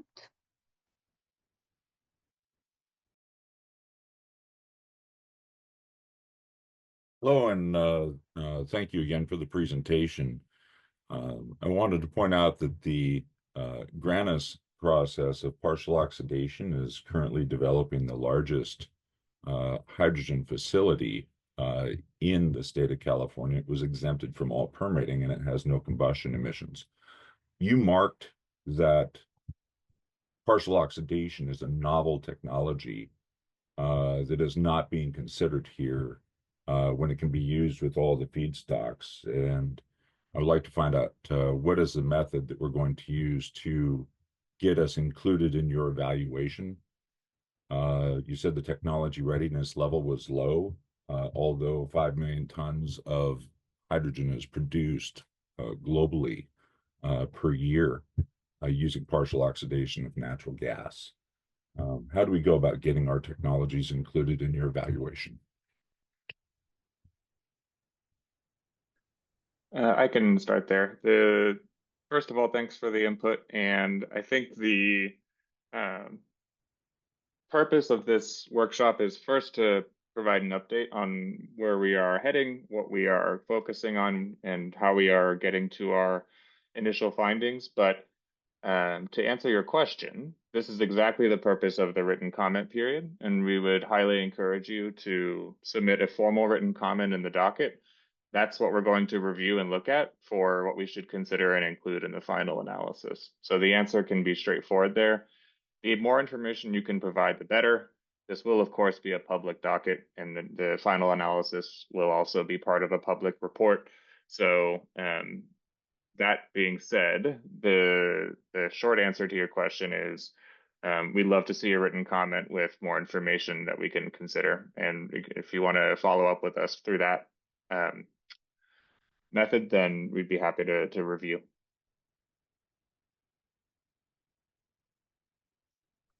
Michael Scarla, please unmute. Yeah, this is Mikhail Skavarla on behalf of the California Hydrogen Coalition. To the CARB and team, I really appreciate this workshop. I know you guys have put a lot of work to get us here. So just a couple of suggestions. Appreciate some of the raw assumptions and inputs that you guys have included, but if you could also potentially include, or if we reach out, could maybe share some of the assumptions and inputs on the economics for the pathways that you've selected. I think we might be able to provide some more granular details that could help the analysis. Additionally, on the water consumption slide, kind of the last column there, you had it in kind of billions of liters. I think for context in terms of California water policy, acre feet might be the better metric. And then just with regard to various policy recommendations and things like that, I think as we look at electrolysis,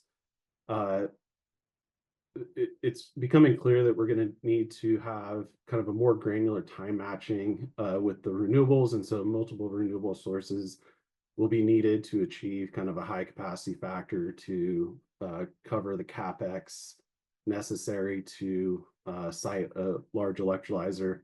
And so to the extent that we can look at kind of the multiple resources and kind of time of day and time of use in that analysis, if it's possible, would be great. Also, hydrogen is kind of very cognizant of being good grid citizens, and to the extent that we're looking at technologies that can ramp down during those kind of peak summer demand hours in August, September, might be something that we want to consider in this analysis. And then relative to the alternatives or analysis, I think a techno-economic approach needs to be considered. So consumer choice has multiple decision factors as well as market decisions that would do that. Early assumptions on just kind of cost and things like that led a lot of the transit fleets and the innovative clean transit filings to select batteries up front, but in actual deployment, we're seeing a higher significance of fuel cell buses, which would kind of invalidate the assumption that electrification is a better alternative for medium duty and heavy duty alternatives. And so there's just factors there that may not be considered, such as time of use, productivity, terrain, even temperature conditions can impact those things. And so that's where it might be good to provide some of those inputs and assumptions on the various outputs that you guys have presented today. Again, really look forward to digging into this process for the rest of this year and early part of next year. And thank you. Thank you. Appreciate the input there, and understanding that these were more comments than questions. I will just note that the topics that you walked through or that you discussed in your comments are in some way, shape, or form part of our considerations for the final analysis. So hopefully we can provide more details to your point about what would be helpful to review in the final analysis. But yeah, I'll leave it there just to make sure that you understand we heard your comments. Fernando Marquez Duarte, please unmute. Hi, can you hear me? Yes. Hello, everyone. Fernando Marquez Duarte with the People's Collective for Environmental Justice. I had some comments about what was presented and the data that that it's available on hydrogen production. I will be focusing in the production specifics. So one of the things I wanted to flag is that regarding the carbon intensity, data shows that using methane and other processes of using natural gas to produce hydrogen, which is, blue and gray hydrogen normally known, are actually greater than burning fossil fuels like natural gas or coal because of the combustion process. So that's something that I suggest you should check on, because it's considering that wouldn't be negative carbon intensive, but rather it has carbon intensity, and it's important. The other issue is that using all these natural gas to produce hydrogen, like methane, ethanol, and others, do have negative effects on public health. These effects include producing asthma, other respiratory diseases, and cancer. And these also include acetaldehyde emissions, which the National Institute of Health describes originally anticipated to be a human carcinogen. And then other comments are regarding water usage. It is estimated that around, and this is based on a report published by Climate Works just last year. So it is estimated that to produce 1 kilogram of hydrogen, it is required between 15 and 40 water liters, which is a serious amount of water, fresh water usage. Just for example, there will be a blue hydrogen plant in the US programmed to be ready next year in Louisiana. And just that plant, which is estimated to produce 1.75 million kilograms of hydrogen per day, will use over 350,000 barrels of water per day, and each of these barrels is 55 gallons. This is enough water to meet the daily water needs of around 65,000 average US households, and this is just one plant in Louisiana.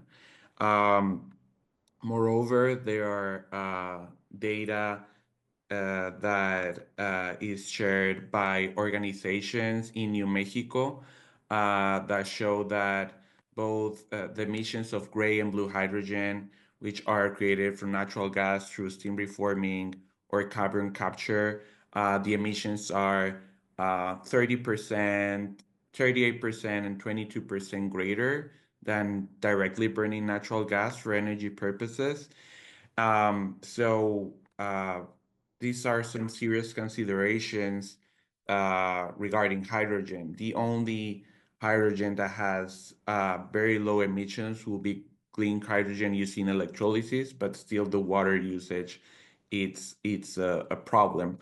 And also it's important to consider that it's less than 1% of all the hydrogen that is produced in the US is green hydrogen through electrolysis. So it is when presenting the hydrogen production technologies, it should be specified how much percentage of each type of hydrogen is produced, because if you're saying that you're going to use green hydrogen, it's misleading because it's less than 1% that is currently produced in the US.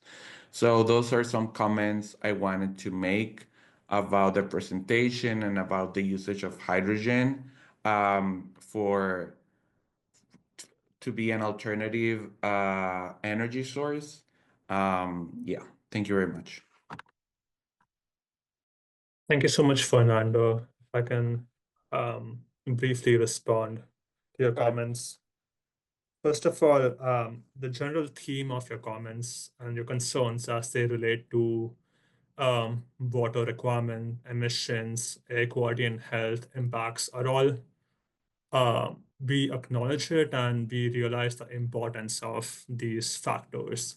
And they are all part of the study as a result. Both the teams working on the study as well as CARB, the agency appreciates the importance of these factors, and that's why they are part of the study. On your point about water requirements, you had noted how 15 to 40 liters of water is required to produce each kilogram of hydrogen, and that matches very well with the assumptions we've made. So I think it was slide number 13 where we reported that you need 44 liters of water to produce each kilogram of hydrogen with alkaline electrolysis with solar. The air quality impacts and the emissions impacts, today's discussion was limited to the production stage of it, but we have used the team at UC Irvine as part of the broader project team, and they will be delving deeper into these topics, and the final analysis will also account for downstream emissions impacts, greenhouse gas and otherwise.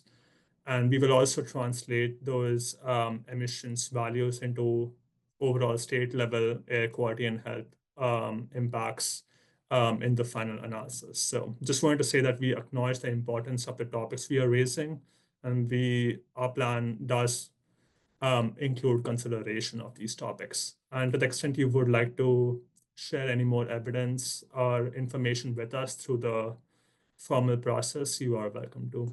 Thanks. And I'll just jump in to say that we have several hands up and are hoping to broaden the discussion as much as possible. So if we can keep comments to about 2 to 3 minutes, that would be great. Thanks. Sarah Gerson, please unmute.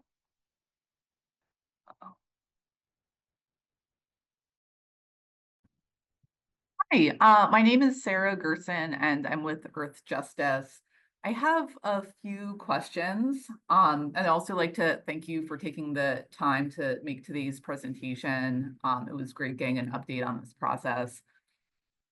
My first question is a request for you to explain the role of the analysis you're going to conduct on the potential competing technologies, the different decarbonization technologies, how that's going to play a role in the broader report. I was a little confused because it seemed like that analysis will inform some conclusions about economic demand for hydrogen, which would be the logical starting point for identifying strategies for meeting that economic demand. But looks like your analysis is really geared at meeting the demand based in that was assumed in the scoping plan. So that's my confusion, and I'd love for you to clarify the role of that analysis of competing decarbonization technologies. Second question, unrelated. I was wondering if you, at some point in this process, are going to release the models and Excel files that you've used to develop some of your analyses, things like the supply curve. That would be interesting to see.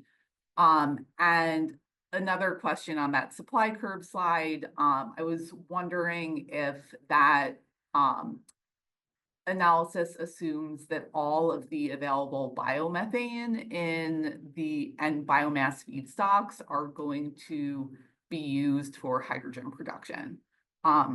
So those are my three questions. Thanks so much. Yeah, thank you for the question. So on the first question about what the role of the analysis of competing technologies will be in the final analysis, I'll speak to the aspects that are relevant to the final analysis, and then Matt, if you have anything you wanted to add about the broader report, please feel free. But I will just note that the final analysis that we'll be providing includes a task focused on strategy and policy recommendations, as well as a task focused on considerations associated with not just, incremental decisions, but an industry-wide kind of scaling analysis. And that is where that analysis is intended to feed in most directly. It's really more, it's intended to be helpful on its own merits, but in the broader report, it's intended to plug in to the considerations that would lead to, recommendations or strategy conclusions. So that's one of the reasons why it wasn't made as clear as possible here, and it's because that is addressed in the final analysis, which is still to come in our timeline as a team. But Matt, I think you wanted to add something. Yeah, I would just say to the first part of the question in the scoping plan process, we received a lot of questions and comments on the benefits and impacts of hydrogen production methods. And so the point of this work is to go a little bit deeper into that, which is also responsive to what the legislature directed us to do through this report. So part of this is responsiveness to stakeholders and the legislature, and we're hoping the public comment that you all are providing will inform how that unfolds going forward. Cool. Thanks, Matt. And to the second question, we will be showing our work, if you will. We will be showing our sources and documentation. And if there are any questions about the documentation that we provide that will be made public, we encourage you to reach out and let us know. But it is a part of our scope of work to show our data and our sources and our calculations here. So that's all in line with where we are heading. On the last question, I don't know, Vignesh, if you wanted to speak about the decisions on biomethane and biomass for hydrogen production. Totally. I'm just going to briefly reiterate Sarah's question for the benefit of everyone here. A question was on the hydrogen supply curve that we Vignesh, showed. I'm really sorry to interrupt you. I think we're having the issue with the Spanish interpretation on the English channel again. So if we can just pause really briefly before we finish that response. Thank you. Apologies. Okay, I think it might be fixed. Okay. Just to briefly reiterate Sarah's third question, she asked on the hydrogen supply curve that we showed, is all available biomass and biomethane assumed for hydrogen production? The answer is all biomass and biomethane identified for new energy applications in the scoping plan is assumed for hydrogen production in that illustrative figure. So in the scoping plan, we have reported how much biomass and biomethane may already be used in different ways. And then some assumptions have been made about how much more biomass and biomethane may become available in the future for new energy applications.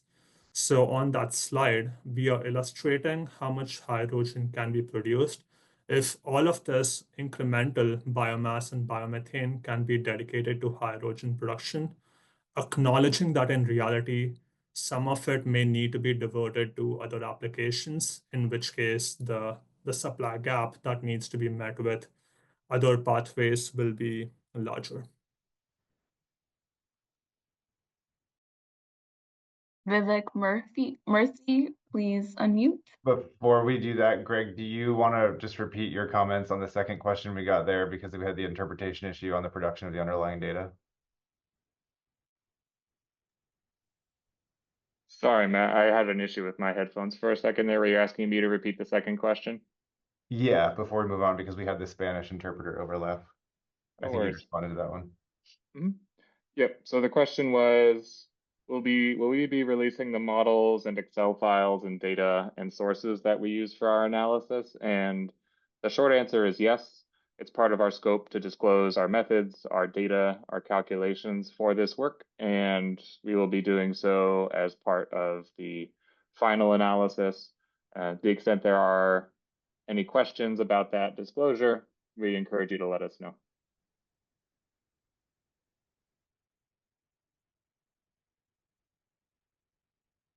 Okay, Vivek Murthy, please unmute. Yes, hi. My name is Vivek Murthy on behalf of Nicola.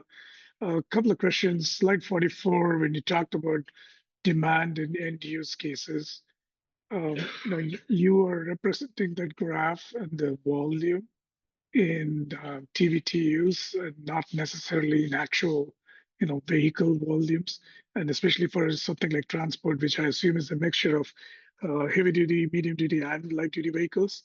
It would be better if you're able to provide some numbers in terms of volumes that you've assumed there, especially from 2025, up to 2030. What's the assumption here?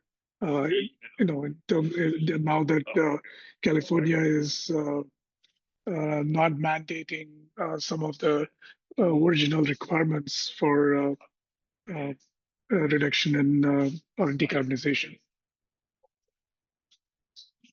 Second question is slide 34. You showed the cost of different, or the levelized cost based on different production technologies. Do they all assume the same production volume? That's the question. And then the third question, slide number 10, where you're talking about TRLs, where you're showing some of the electrolysis concepts, including PEM and solid oxide, pretty high at 8 and 9.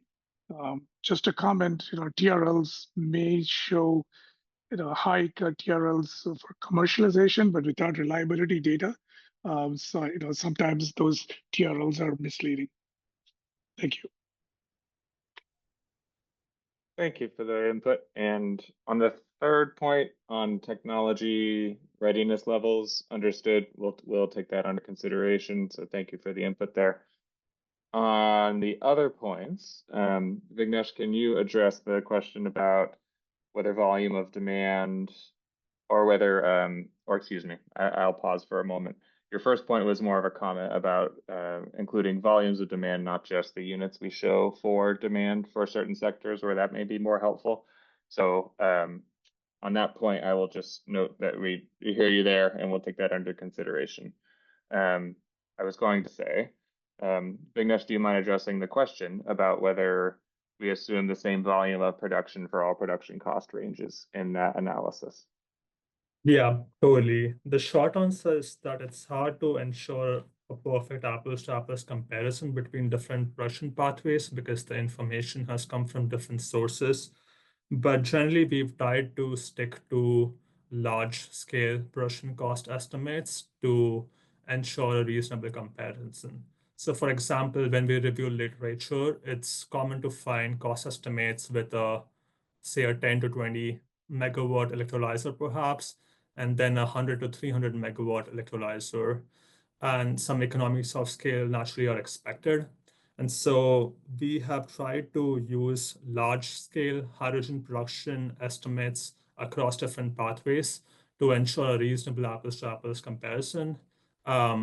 The data isn't rich enough to exactly ensure that we're talking about 100 tons per day comparison across different pathways, for example. So large scale production is the costs correspond to large scale production would be the short answer.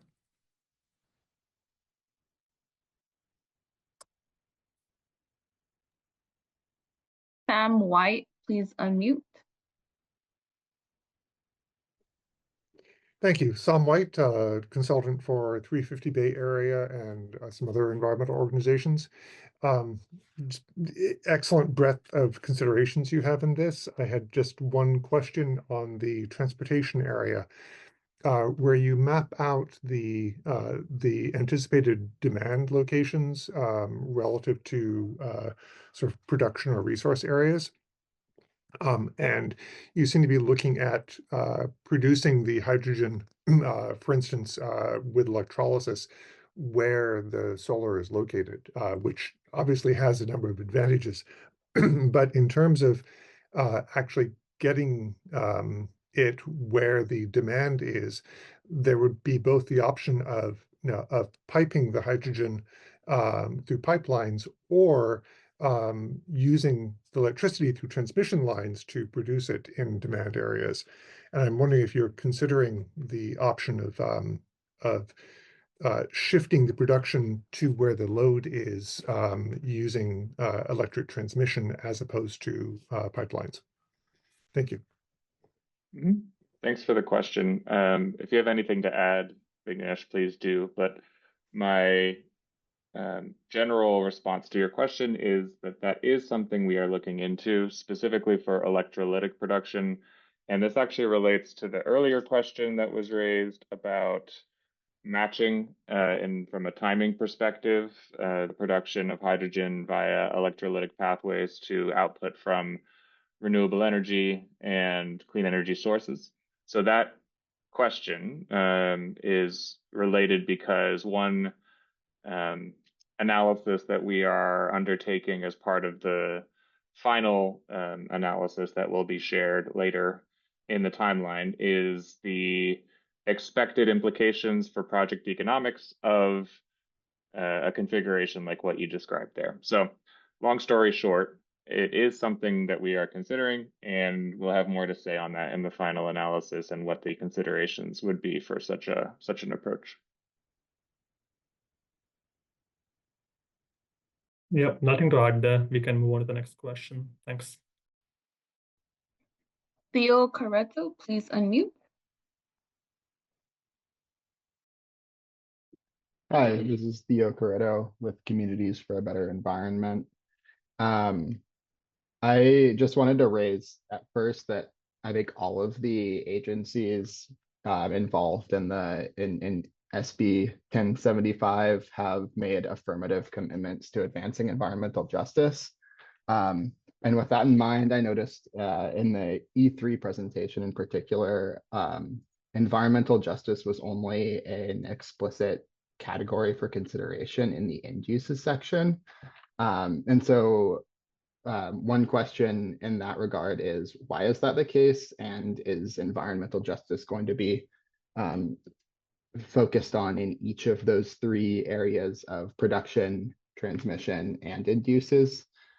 And then in addition to that, do the studies anticipate examining environmental justice impacts of hydrogen projects in the context of the communities in which they fall, taking into account the existing polluting infrastructure, the history of pollution, citing of polluting projects, redlining, et cetera, the economic status of the community in which the projects are falling, and all of those sorts of like overlapping factors. And then one final question is whether the studies will look at how hydrogen in certain uses might contravene other state policies. For example, in the residential and buildings use sectors where we're looking at blending, the state is spending money and developing policy that combats indoor air pollution impacts of combustion of gas. And if hydrogen blending is being studied, that might actively undermine that other state policy. Thanks. I can take this one. Thank you, Theo, for the comment. The environmental justice piece is important for each aspect of this analysis. And what we're hoping to do today was to present the technical analysis to be able to start some of those conversations more broadly. So we look forward to your comments on that submitted to the docket. And as Jaya mentioned in CARB's presentation, we're also interested in some community listening sessions that we have yet to schedule. So there are multiple ways that we're hoping to get the feedback on how we can best do that.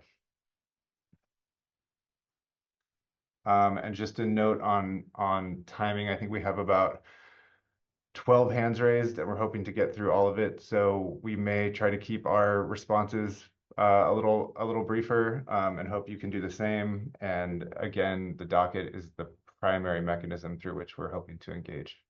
So with that, we can move on. Michelle, do you want to call the next commenter? Yes. Miles Heller, please unmute. Yes, Thank you. And thank you for the workshop, CARB and E3. Really appreciate this process moving forward and appreciate all the information provided today. I have just two quick questions. One, I apologize if I missed it, but is there going to be any analysis of the role of imports for hydrogen or hydrogen carriers in your analysis? And then the second question is related to the demand forecasts. And I noted that you indicated a 7% blending by energy component for the natural gas system for buildings and commercial. And I note that that's consistent with what was in the scoping plan. Is that a maximum or is that also a floor? In other words, it's a set value, or do you plan to look at the advantages of placing kilograms of hydrogen into different end uses? So certainly it's an environmentally superior end use to place a kilogram in a heavy duty vehicle that replaces a diesel vehicle versus placing that same kilogram into the natural gas system. Will you look at those trade-offs? That's all.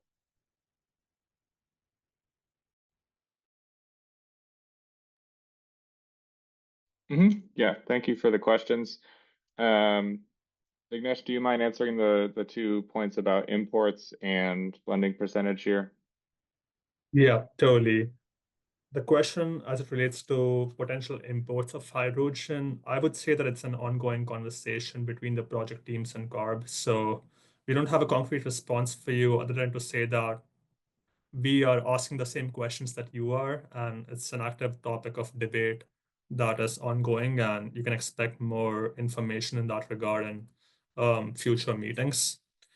To your question about the 7% energy blend limit, Black & Veatch is leading the blending analysis for us, and I would say that the preliminary analysis to date shows that it really varies by.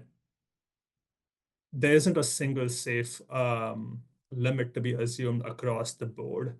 It can vary based on the vendor, the asset type, material, vintage, etc. 7% energy on an energy basis or 20% on a volume basis is just a simple reasonable assumption that can be made across the board, and that's why we did on the scoping plan here.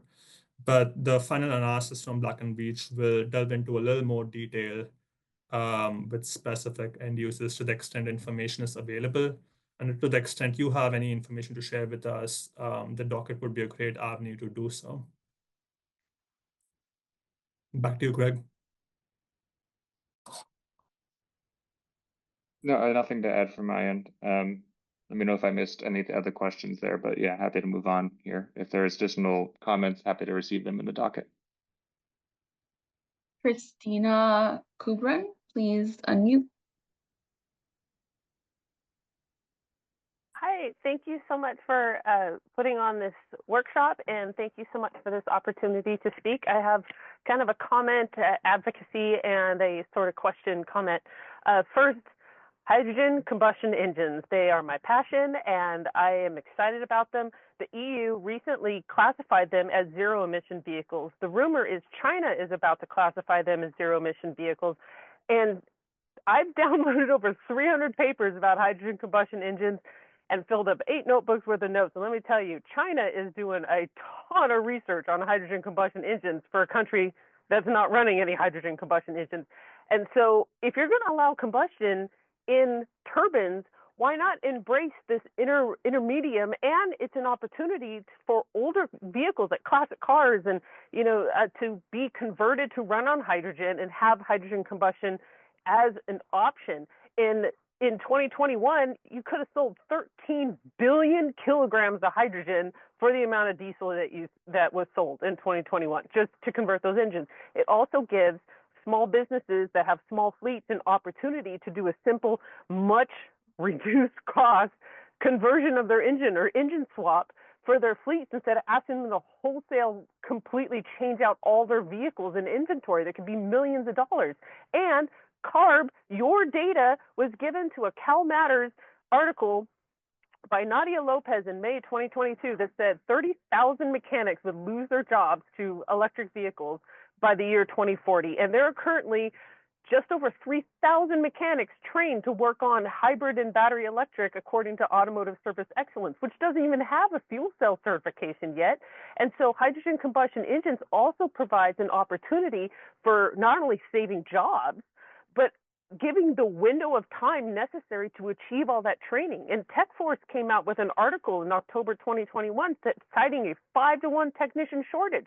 Not just independent shops, but dealerships are struggling to find trained technicians anyway across the board. So embracing hydrogen combustion engines is something that will not only bring funding to California because you can regulate it and smog and whatnot, but also give a rapid decarbonization opportunity at a far significantly reduced cost. Southwest Research Institute and Cummins, they developed and put out a demo Class 8 tractor truck that recorded cycle over cycle repeatable data, 10 milligrams of NOx. And Cummins has already come out with an aftermarket treatment that could virtually eliminate NOx tailpipe. And hydrogen combustion has a window where it will create zero NOx. And there's a paper that talks about the thermodynamics of it and how it can combust in a turbine to create zero NOx and zero emission. And I will put all this stuff in the write-up with citations to all those papers and whatnot. They just started making hardware for these engines. And 20 years ago, they met the super ultra low emission vehicle classification for the Idaho National Laboratory project that was out in Arizona in 2003 for a truck that was optimized to run on 30% hydrogen, 70% natural gas. So it's an opportunity for a huge decarbonization effort that makes NOx virtually zero. And in fact, during the Southern Nevada demonstration project the DOE did, Ford had built a couple shuttle buses that were H2 ICE. They couldn't even read the NOx output with their emissions readers. But of course, they don't have the same standards as California. So I would like to implore, and the Hydrogen Engine Alliance of North America just recently formed a few years ago, and their inaugural conference is going to be at your headquarters, CARB, in Riverside, May 1st and 2nd. I'm going to have to ask you to wrap it up. Thank you very much. We appreciate the comment. Please go ahead. One more thing, solid state hydrogen storage. I didn't see anything about it, and it's going to be a big game changer. So thank you so much.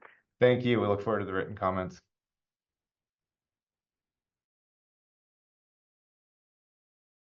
William Elric, please unmute.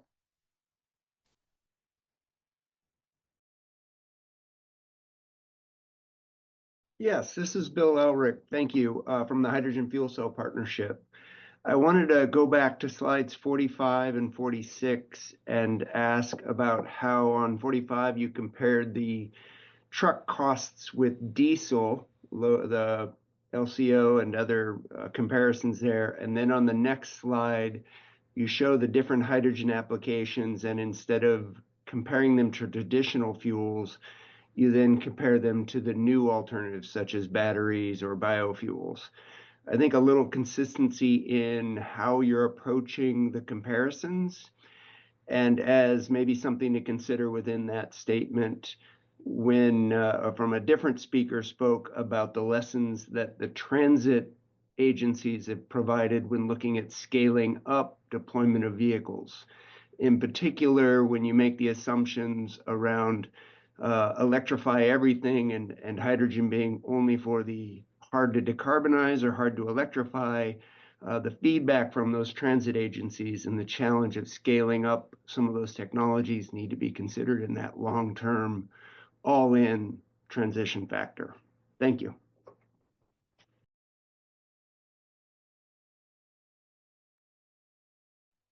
Yeah, thank you for the input there.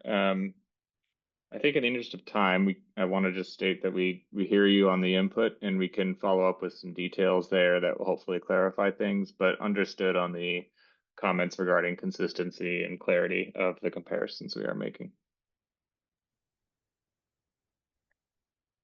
Mike McCarthy, please unmute. Good morning. Thanks for this presentation today. It's very informative. I had some comments on slide 20, which is the evaluation of transmission and distribution options. First, I'd just like to ask that you be precise in your regional descriptions. You say Bay Area and you say LA. LA is not a region, even though it is a big old county, but please be precise. It looks qualitatively like Southern California is like 50%, and it's going to be like the water situation where everything flows south. Secondarily, there's the assertion that demand is expected to be concentrated in near the Bay Area and LA. And I'd just like some quantitative backing of that. Qualitatively, it looks like the Central Valley or the San Joaquin Valley is comparable or larger than the Bay Area, and that Southern California, the 4 counties or 6 counties will be 60% plus. So just please be quantitative in where the demand will be concentrated. And then lastly, if there is external transmission from Arizona or Nevada, please describe how that would be included in this. And then if you can make your bins on those figures the same size and make the points different symbols or something so that the figure is a little bit more legible and interpretable, that'd be great in terms of actually showing how things will flow south. Because I do think there's really regional variations here that are important and politically fraught if you describe them the way you're describing them right now. So thank you for your time. Yeah, thanks for the input there. Much appreciated. And if you don't mind submitting that in written comment form, that'd be great, but we can take that under advisement in the process here. James Provenzano, please unmute.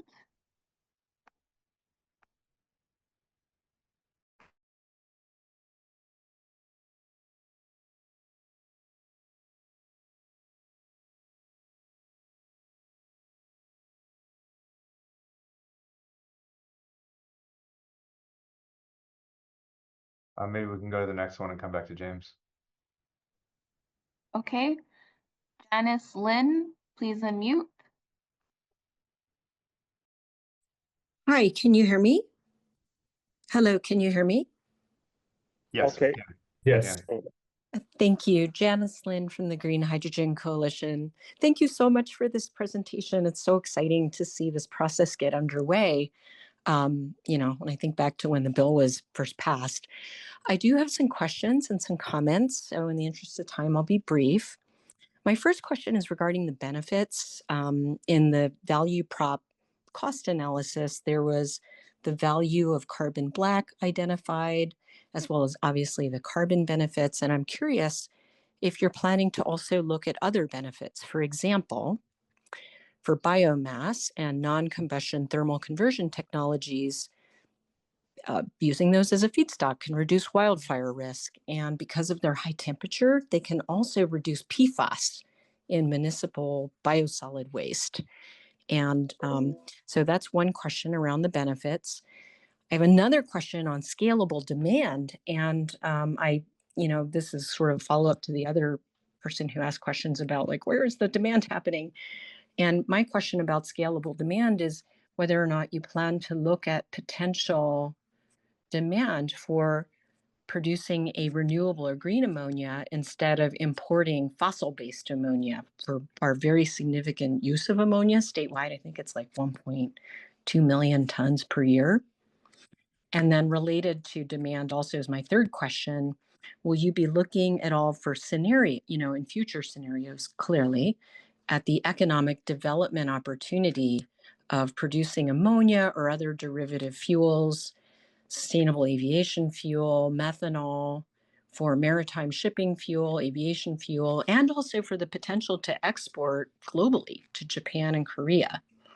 So those are my 3 questions, and I'm curious about to what extent you're going to be considering scenarios for those, especially because if you do have scenarios for much larger scale, it could have the potential to drive down the delivered cost for our local uses and all end uses. And then finally, my last quickie comment is I appreciate the slide about the complexity and the cost drivers of the value proposition. It is extremely complex.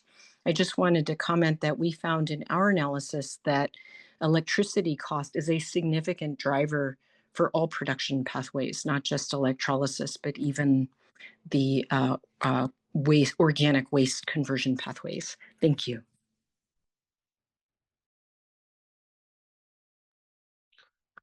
Thank you for those questions. Vignesh, would you like to respond to the questions about our treatment of benefits and ammonia production and economic considerations and from a development perspective? I'm also happy to jump in on any of those.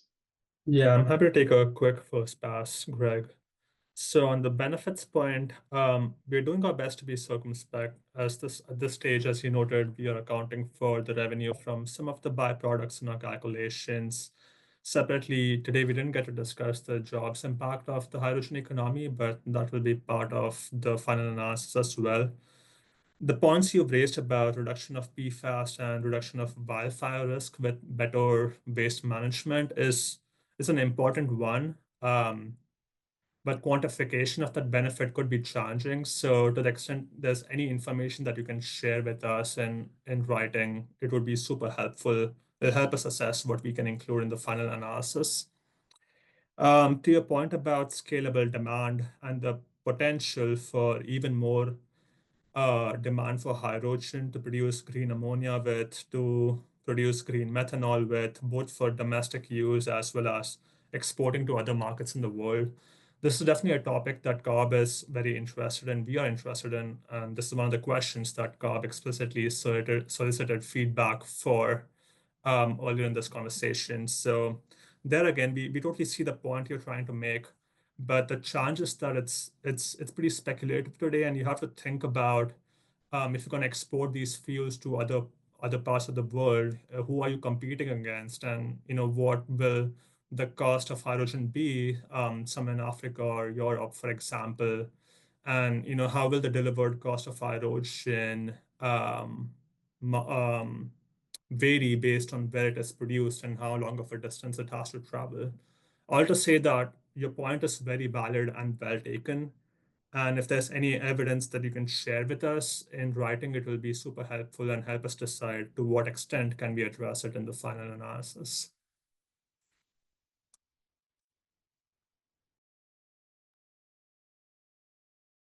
Okay, James Provenzano, please unmute. Hello, can you hear me now? Yes. I have one comment and one question.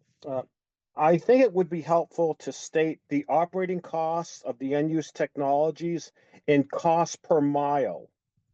That sums up the efficiencies of the drivetrain with the related fuel costs.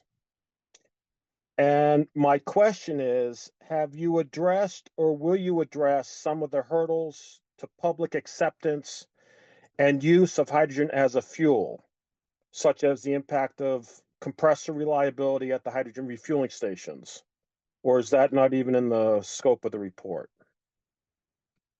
That's it. Thanks, James.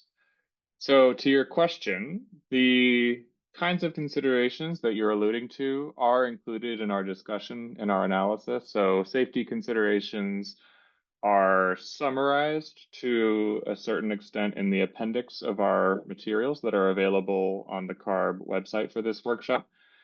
More broadly, though, to the question of scalability and scaling of an industry as opposed to incremental or marginal project analysis, we are including discussions of what kinds of safety considerations or planning or development considerations are worth consideration in final recommendations. But before we get to that point, we have a very broad discussion in our that we are working on in our final analysis that should include topics like those that you mentioned here. So if there's anything that you think is especially important to highlight, and there are sources of evidence associated with those considerations, we would definitely love to see it in the public comments in the docket, if you don't mind.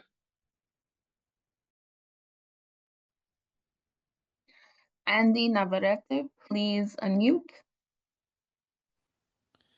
Hi, yeah, my name is Andy Navarrete from the International Council on Clean Transportation. Thanks for the presentation.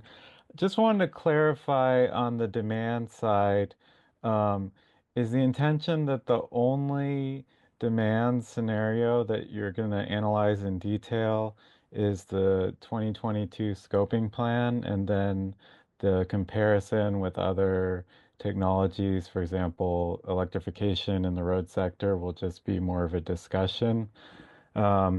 Because, I think from our view, the demand estimates from the scoping plan are on the higher side, may be unrealistically large in the road sector. And there's a recent California Energy Commission analysis in their 2023 Integrated Energy Policy Report already has a much smaller demand scenario that they're looking at. So I was just wondering, are you guys going to look at multiple possible scenarios? Thank you.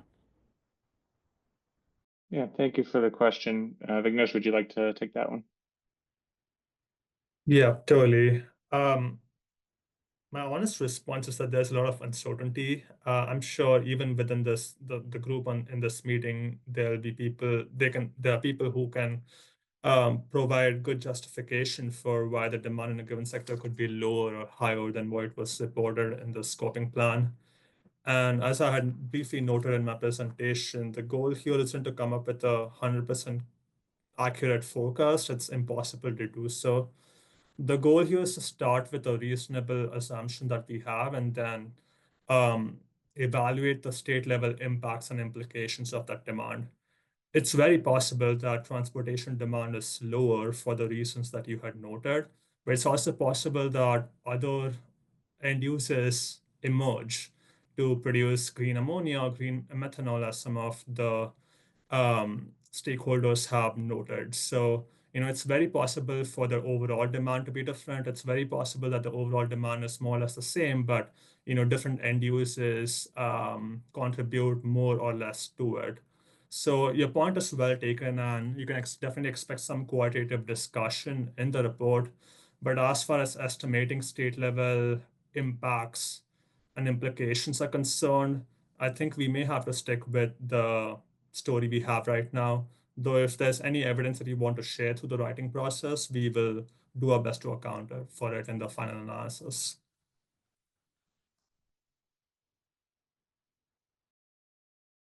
Wayne Miller, please unmute.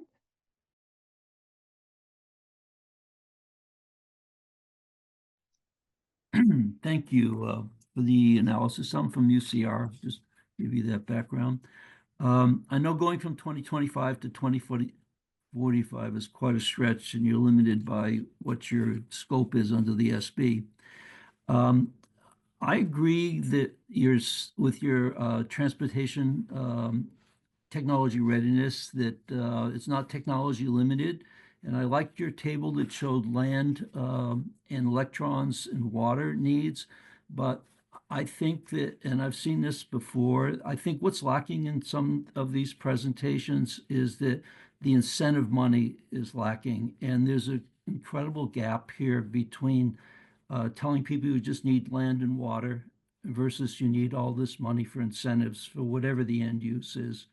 I know there's some uncertainty, but I think it needs to be highlighted, because the last time I saw hydrogen costs, I haven't seen anything recently, but they were $30 a kilo. So I'll let you comment on that later. Secondly, you have hydrogen combustion for power. And I agree with the very first speaker that the question was, do you have hydrogen combustion for transport? Transport being the #1 area of concern in this study. I think that when you look at hydrogen combustion for transport as an intermediate, it's not a 2045. It's something on the path to 2045. It actually addresses the issue of the incentive money that you need, because the way that we're doing it now, you need incentive money for the fuel cells, you need incentive money for the hydrogen. If you didn't need the incentive, if you put all that money into hydrogen, I think you can go faster on the hydrogen path. The other thing is that you don't have a purity problem, as the first speaker mentioned, as with fuel cells. So the cost of hydrogen can be lower from that separation processes. And the third, CARB asked the question, do we have an adequate balance between supply and use? And this, if you're using all your incentive money to drive up production, then, and you don't have any incentive money for fuel cells, well, then hydrogen combustion to transport gives you a better balance. In fact, you may have noticed last week that Air Products pulled out of a project because after they did a follow-on analysis, there was not a balance between their supply and the users, so they've now abandoned that project. So I think CARB's asking the right question there. And then the last question I had, I saw the chart with hydrogen moving along through different pathways. And then at the bottom of the chart, there was ammonia, but there was never anything said about ammonia. So in this presentation, but I'm just curious what the user was for that ammonia. So those three things, mainly basically showing scale up in incentive dollars. It's never there. Well, it's hardly ever there, like in the truck studies I've worked on, and it's significant. Then secondly, the uses, the balance, and then third, ammonia. Thank you very much. Thanks, Wayne. So I think on the first 2 points you made, we may need to state that we'll look to cover those in the final analysis, but we would appreciate you noting them in the written docket, just in the interest of time here. On the ammonia point, it is in the chart that we covered early on, and it's noted as a potential pathway. So it is included in our analysis. It's something that we're considering along with every other pathway, and you'll see more details on that to come. It's on its own path, in part because it does require some separate analysis and consideration in some context. So that's why it's shown that way in the graphic. But we encourage you to add additional comment if you're interested in seeing more discussion there on specific subtopics. Brian Yanity, please unmute. Hello.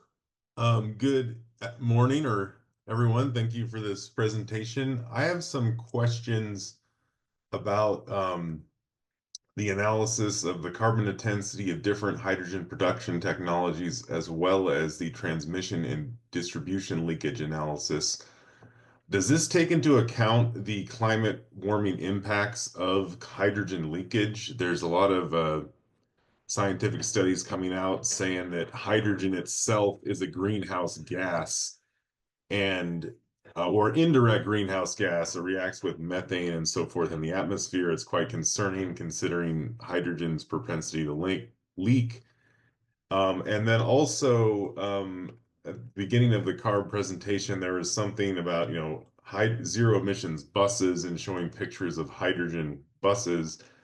Are these considered zero emissions by CARB, even if the natural gas, even if the hydrogen is coming from fossil natural gas and it appears that a lot of quote unquote zero emissions hydrogen in this state, like with the Aero train in San Bernardino, it's all coming from fossil methane. So how is that considered zero emissions? Does CARB even factor that in right now? Thank you.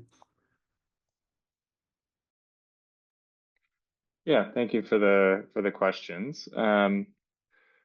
I wonder if Mike McKinnon, if you're still on here, if you wouldn't mind responding to the first question on hydrogen as a gas, if you will, and then we can defer to CARB on the second question about buses, if you don't mind, Matt. Hi, Greg. Yeah, our analysis is focused mostly on pollutant emissions, and the hydrogen leakage is more of a greenhouse gas issue. But what I can talk about is that the model we're using, GREE, to develop the emission factors has a assumed leakage rate in it.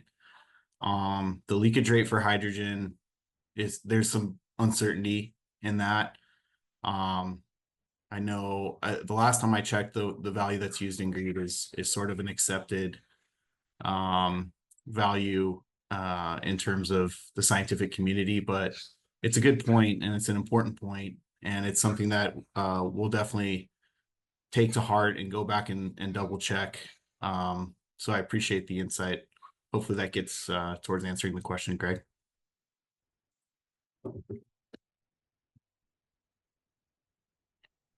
Lisa McGee, please unmute.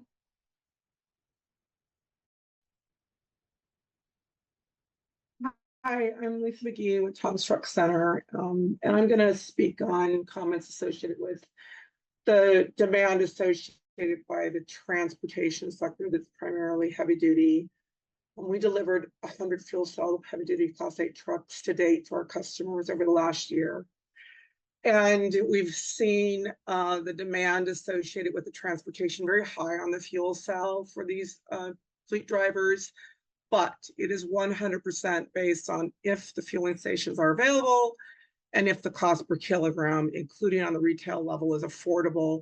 So thank you for this topic today and for this project. I think it's very meaningful, overdue, considering that California and CARB has mandates associated with diesel trucks, and the battery electric vehicles have its own limitations. So my comments are just looking at what we've seen currently in the market that's driven the market, which transportation is highly interested in this particular technology for heavy duty. But the reason why we've been able to deliver is simply because we've been subsidized on the fuel costs to the customers, specifically by Hyla, which is a brand of Nikola. And without them doing that, the market will just park the trucks. So stakeholders need the affordability. So wanted to highlight that. And I think that if we're looking at solutions, I'm concerned about schedule and the timeline with these different pathways, and making sure that in the CPUC, we had pilot projects associated with priority review projects versus standard review projects that were meant to deliver lessons learned with these collected data over a period of time, but short-term projects. And I'm wondering if that's something that we can consider here. And I'm looking at maybe the transportation along with storage hubs could be a solution, maybe more of a short-term solution. Understanding there could be limitations, but again, I think that there's ways for us to have lessons learned on these different solutions. And when I think about implementing a pilot project through the CPUC, is that being considered? And is there also rate design reform associated with these types of projects that could drive more interest, including from the private sectors, including different territories that could have land and interest in this technology, whether it's transportation or building uses. And that way we could have some of that data collected in those types of projects. The last element I think that I didn't hear much on, even though I heard the word leakage, just making sure that we understand more about the losses in the life cycle, both planned and unplanned, as well as local support for whether it's the parts and the technicians that are available to support the equipment. And that's my comments. Thank you. Thank you. I think in terms of responding to the aspects of your points about whether something is included for consideration, I would ask you to look at the scope description slide and let us know if there's aspects of that scope description that you feel are still lacking, in which case we're happy to take it under advisement.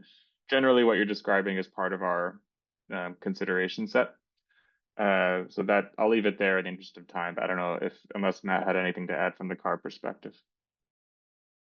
No, I think that's fine. I think from a housekeeping perspective, I'll say we're a few minutes after the hour. There's one person who has a hand up that has not gotten a chance to speak yet. So we'll take that comment and then we will wrap up just a few minutes after. All right, Renee Sharp, please unmute.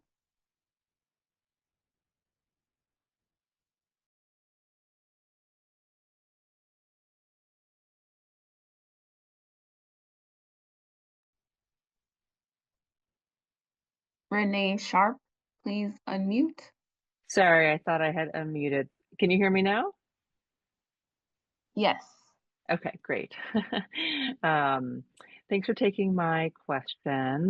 This is Renee Sharp from NRDC. I had a question on slide 11, which details the key production pathways that you're going to be looking at. And I noted that there's a few different places where we see biomass showing up in as a feedstock.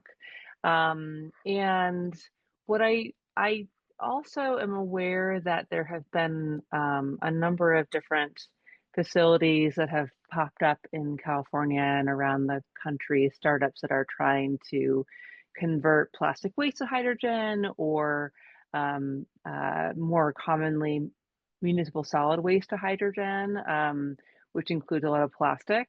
And this is a concern to us because when that feedstock is treated with pyrolysis gasification, it can generate a large quantity of hazardous waste and toxic air contaminants.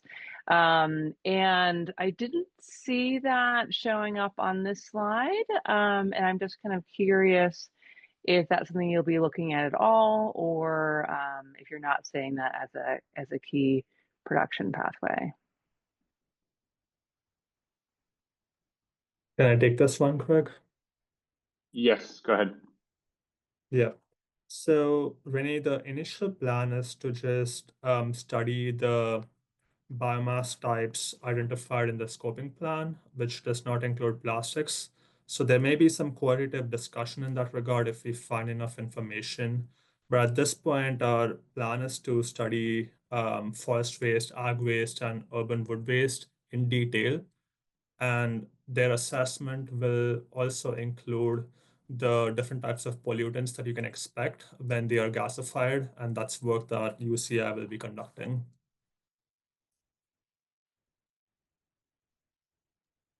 That's all I have. Okay, great. Thank you very much. So I'll be very brief. I just want to thank all of you for attending this morning. I think this has been a very helpful discussion from our perspective. I want to thank our partners at E3 for the time, the effort they've put into this. And lastly, as I said, I would be encouraging all of you to submit your comments to the docket. This is the last time I'll make that plea. Our contacts are in the slide and on the website. So please submit the comments. If you have questions or would like to engage beyond that, you know how to get a hold of us. Thank you all again. This concludes the workshop.